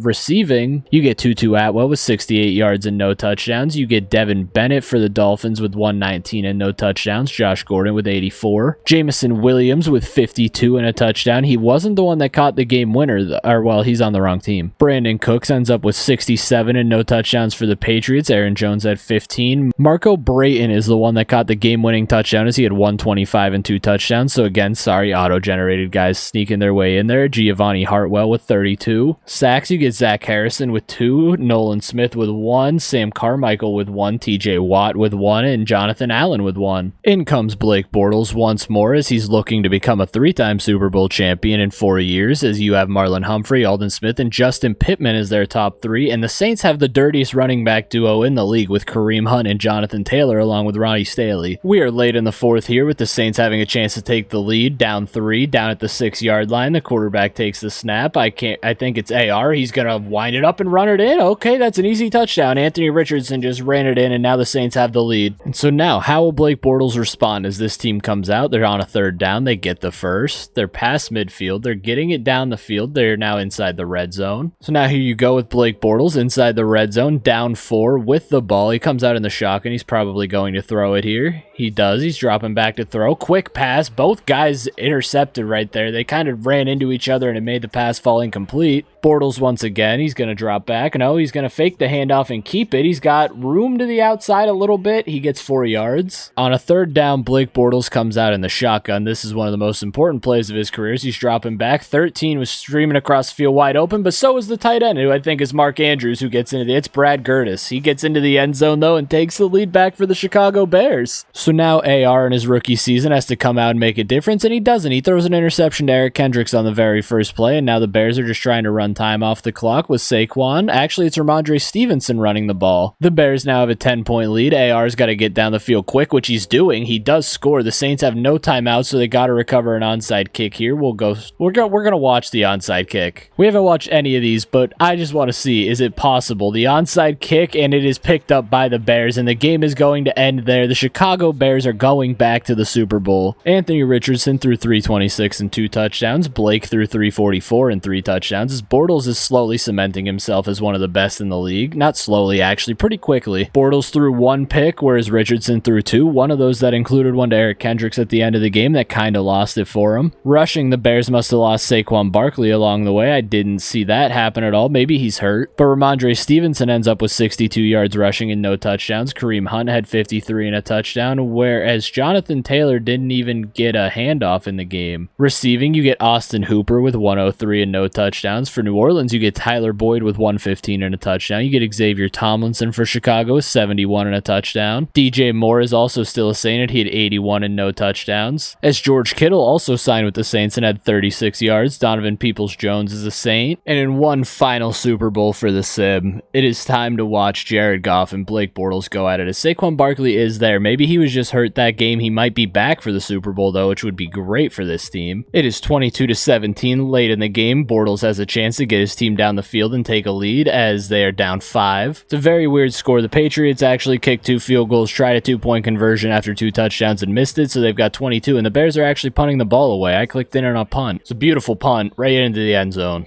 Now the Patriots, this Bears defense needs to make a stop and hold them and force a punt. They're not doing a great job of it though. 3rd and 2, they need a big stop here with a minute 46 left. So minute 46 left, it's 3rd and 2 for Goofball and the Patriots. The Bears defense needs to make a stop. Jared Goff comes out with an empty backfield. He's dropping back to throw quick over the middle. It's wide open, and that might do the Bears have used 2 timeouts now. This defense needs to come up big here and make a stop. It's an obvious running formation. You're just going to hand the ball off here and run the clock out as Goofball hands it off. Okay, Ramondre almost got around there.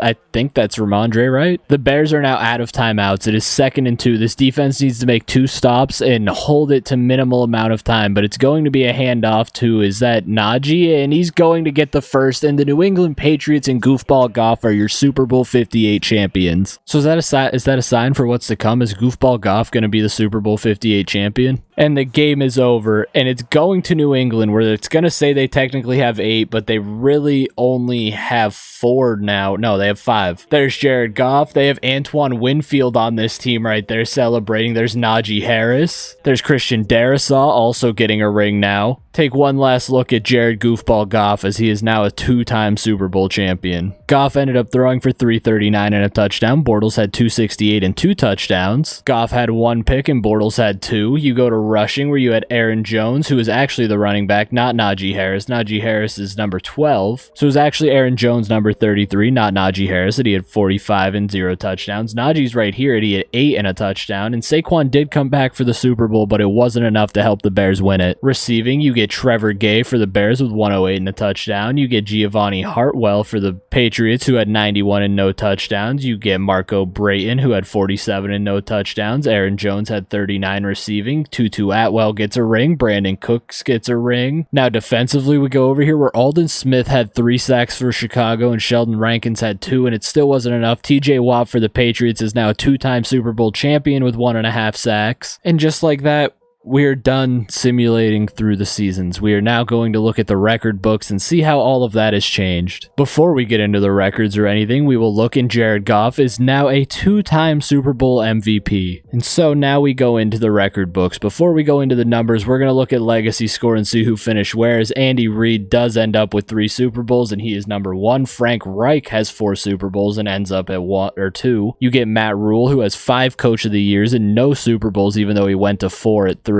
Mike Tomlin, who it says has 1 Super Bowl, but he technically doesn't, and he only has 1 championship. You go over to all-time, as Michael Vick is your all-time leader in legacy score, as he won 5 MVPs during his career, followed by Sean Merriman, who won 5 Defensive Player of the Years, and Michael Strahan, who won 3. You also get Julio Jones up here, Jabril Peppers, Carson Palmer, the 3-time Super Bowl champion, Justin Tuck, AP, you get Joey Porter, Delaney Walker is all the way up here, Tom Brady is right here, as that's not true. He didn't have 7 Super Bowls, he only had 3. Well, that's the wrong Tom Brady anyway, by the way. There's our Tom Brady, who did end up with 1 Super Bowl. He must have been the backup on a team, because he didn't win any when he was the starter. Now we go into the NFL record books, where I'm going to look away right now. We're going to just go over to by game, and we start with passing yards, where Derek Carr was in second. Now Carson Palmer, Vince Young, and Michael Vick all made the top 5. Tom Brady for the Bills in one of his final seasons was there. We go to passing touchdowns, where nobody actually broke 7, but it looks like Levi Cameron and Mike Vick tied it. Rushing yards in a game, that record didn't get touched. Honestly, nobody even got close to it, as Adrian Peterson still remains number 1. Rushing touchdowns in a game, once again, no one got close. Well, Jonathan Stewart for the Steelers did have 5 in 2023, but he did, or 2033, which would have been 2016, I think. Receiving yards, no one broke that record for receiving yards in a game, as Torrey Holt was the closest to doing it. Touchdowns, a couple people tied it, as Dwayne Bowe and Torrey Holt did. Torrey Holt had a crazy game that game, apparently. Catches in a game, Kenny Galladay actually got close towards the end of the sim. He was 2 off, 3 from breaking it behind Brandon Marshall. We go on to sacks, where no one broke that record, but Dwight Freeney tied it in the first season of the sim. Sean Merriman had 6 in a season. Dwight Freeney had another game where he had 6. Julius Peppers had a game where he had 6. I almost said Jabril Peppers. INTs, doesn't look like anyone even got close to that. No one had 4 interceptions in a game. And now we go on into a season where Jay Cutler had the most passing yards in a single season ever. Carson Palmer was right behind him. Levi Cameron's up there. Vince Young is up there twice. Peyton Manning is there. Drew Brees. These are the actual Peyton Manning and Drew Brees, but the other Peyton Manning did make it in there, and so did Joe Flacco and Jordan Love. Jay Cutler threw for the most yards in a single season. I don't know how I feel about that. Passing touchdowns in a single season, nobody got Peyton's record. Vic was the closest, as Rodgers was there at some point. Dalton was almost there. Jordan Love was almost there, but nobody could beat Peyton's 55. Rushing yards in a season, nobody touched Dickerson or Peterson's record. It doesn't even look like anyone. Okay, the closest we got was Steven Jackson in 2007. Rushing touchdowns in a season, you did get McCree here, who ended up with 29 and broke LaDainian Tomlinson's record of 28. Other than that, you have Brandon Jacobs, who ended up on here with 26. You have Jonathan Stewart with the Raiders, who ended up on here with 25. And then you also have Brandon Jacobs for a second time with 22, and then you have Clinton Portis with 24. Now, receiving yards, Torrey Holt just ran away with that. There's 3 years in a row where he just broke that record. Okay. As nobody else other than Torrey Holt, though, could break Calvin Johnson's record. Kenny Galladay broke Cooper Kupp's record. Julio was there. Torrey Holt was there 4 times. Torrey Holt's in the top 10 4 times. Randy Moss also got there at some point, and there's Kenny Galladay for the second time. Receiving touchdowns, there's Torrey Holt breaking that record in one of those historic seasons. Donald Driver tried to catch him. Julio Jones almost did it twice. Randy Moss's actual record right here now falls down to 5th, as Julio is up there in the top 6 3 times. Jerry Rice's record is right there. Kenny Galladay was up there once. I don't know what Brown that is, maybe Diami Brown, and then Julio Jones again. Julio Jones is in the top 10 4 times. Catches in a season, no one broke Michael Thomas's catch record. Torrey Holt did tie it in that historic 2025 season he had. Kenny Galladay is up there as well. Again, he got close. He got up there twice. There's Antonio Brown, but the real one, Torrey Holt's on this list a couple times again. And now we go into sacks, where Michael Strahan did break the sack record, got blown out of the water. Michael Strahan and TJ Watt's actual record of 22.5 is nowhere to be seen on here, yet Michael Strahan still has the record for sacks, as he had 31 in a season. Justin Tuck is right behind him with a season with 30 and a season with 29. You have Michael Strahan on here twice, as he broke his own record twice with 27. You have Julius Peppers with 26, Joey Porter with 26, Dwight Freeney with 26, Joey Porter again with 26, and then Joey Porter after he switched, or no, that's Jason Taylor. I saw Jay and just immediately said Joey Porter, but it's Jason Taylor with 25. INTs in a season didn't even get touched. It's not even close. And now the important ones, the career stats, is Michael Vick is now your all-time leader in passing yards. He beats out Tom Brady and Breeze. One of the GOATs after the sim, Carson Palmer, ends up in 4th. Our Tom Brady from the sim ends up in 5th. Donovan McNabb is up here. There's our Drew Brees. He ends up in 7th. Peyton Manning, that's the real Peyton Manning, I'm pretty sure, ends up in 8th. That's the real Brett Favre, I think. He ends up in 9th. And Jamarcus Russell is in 10th. So Jamarcus Russell ended up not being a bust. He ended up being 10th all-time in career passing yards and probably went on into the Hall of Fame. Passing touchdowns, as Michael Vick is all around the GOAT. He never got a ring, but that man leads the league in NFL history in passing yards and touchdowns, as he's almost 100% of the next guy, as Carson Palmer has 625 and Vick has 710. Real life Tom Brady is in 3rd. Our Tom Brady is in 4th. Real life Drew Brees in 5th, real life Peyton Manning in 6th. You have Donovan McNabb in 7th. You get Aaron Rodgers in 8th, Brett Favre in 9th, and then you get Jamarcus Russell in 10th. So Jamarcus Russell was genuinely a dog. They just couldn't win a Super Bowl. Emmitt Smith's rushing yards record did get broken, as Adrian Peterson is now the all-time leader in rushing yards with 20,000 for the Bills. I don't know who this Johnson is. I almost said Lane Johnson, but Lane Johnson doesn't have 18,000 rushing yards. There's Steven Jackson. That's our Steven Jackson, actually up there in 4th. Marshawn Lynch is in 5th. Walter Payton is still here. Willie Parker ends up all-time in 6th. Willie Parker actually ends up in 7th, I meant. Brandon Jacobs in 8th. Frank Gore in 9th. And Barry Sanders in 10th. Rushing touchdowns is also Adrian Peterson, as Brandon Jacobs, Marshawn Lynch, and Clinton Portis follow him. Adrian Peterson went on to become the greatest running back of all time, basically, with 231 touchdowns. Willie Parker in 5th with 167. Emmitt Smith is still there. Dextrel Verner had 158. Jonathan Stewart for the Steelers with 156.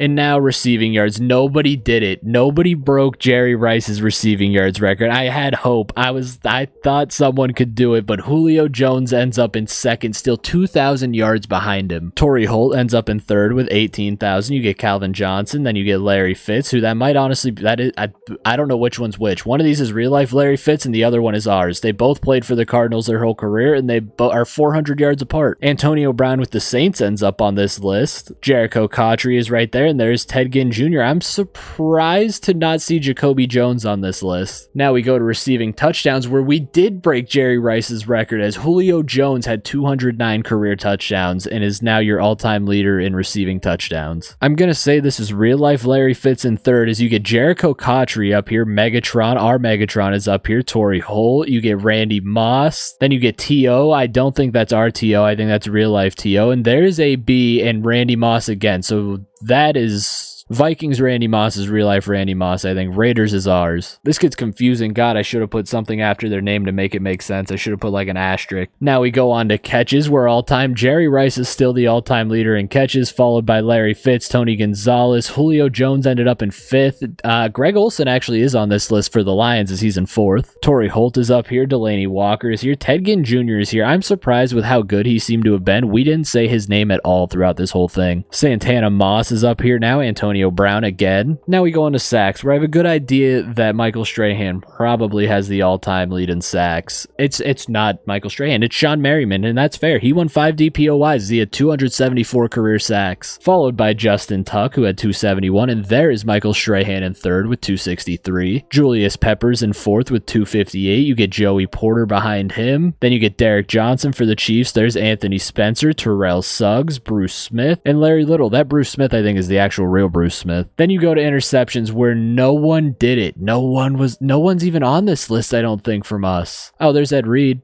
but that might be real life Ed Reed. There's Darren Sharper. That might be our Darren Sharper, the hottest hidden safety. And now, as I do the outro, I'm going to sit here and click R2 through all of these until we get to the final season. So that is going to be it for our NFL history resimulation. It has been fun. It was a very interesting thing to do. Some of it was unrealistic, like the 69 overall quarterback winning MVP and everything, but like it was a lot of fun all around, and we got to see some crazy plays. That Hail Mary by Goff in the final season was absolutely wild. And you saw players like Michael Vick and Michael Strahan continue to take over the league, and then you saw players like Tom Brady, who lost a lot of progress. He didn't win 7 Super Bowls in this one. But guys, with that out of the way, that is going to be it for the video. Thank you guys so much for watching. This has been so much fun. This video has really helped me out on the channel, because the first part has 13k views right now, and I'm trying to get this one finished as quick as possible to have it up by Sunday. But thank you all for watching. If you did enjoy, feel free to leave a like and subscribe, and I will talk to you all later. It has been fun. With that out of the way though, guys, peace out.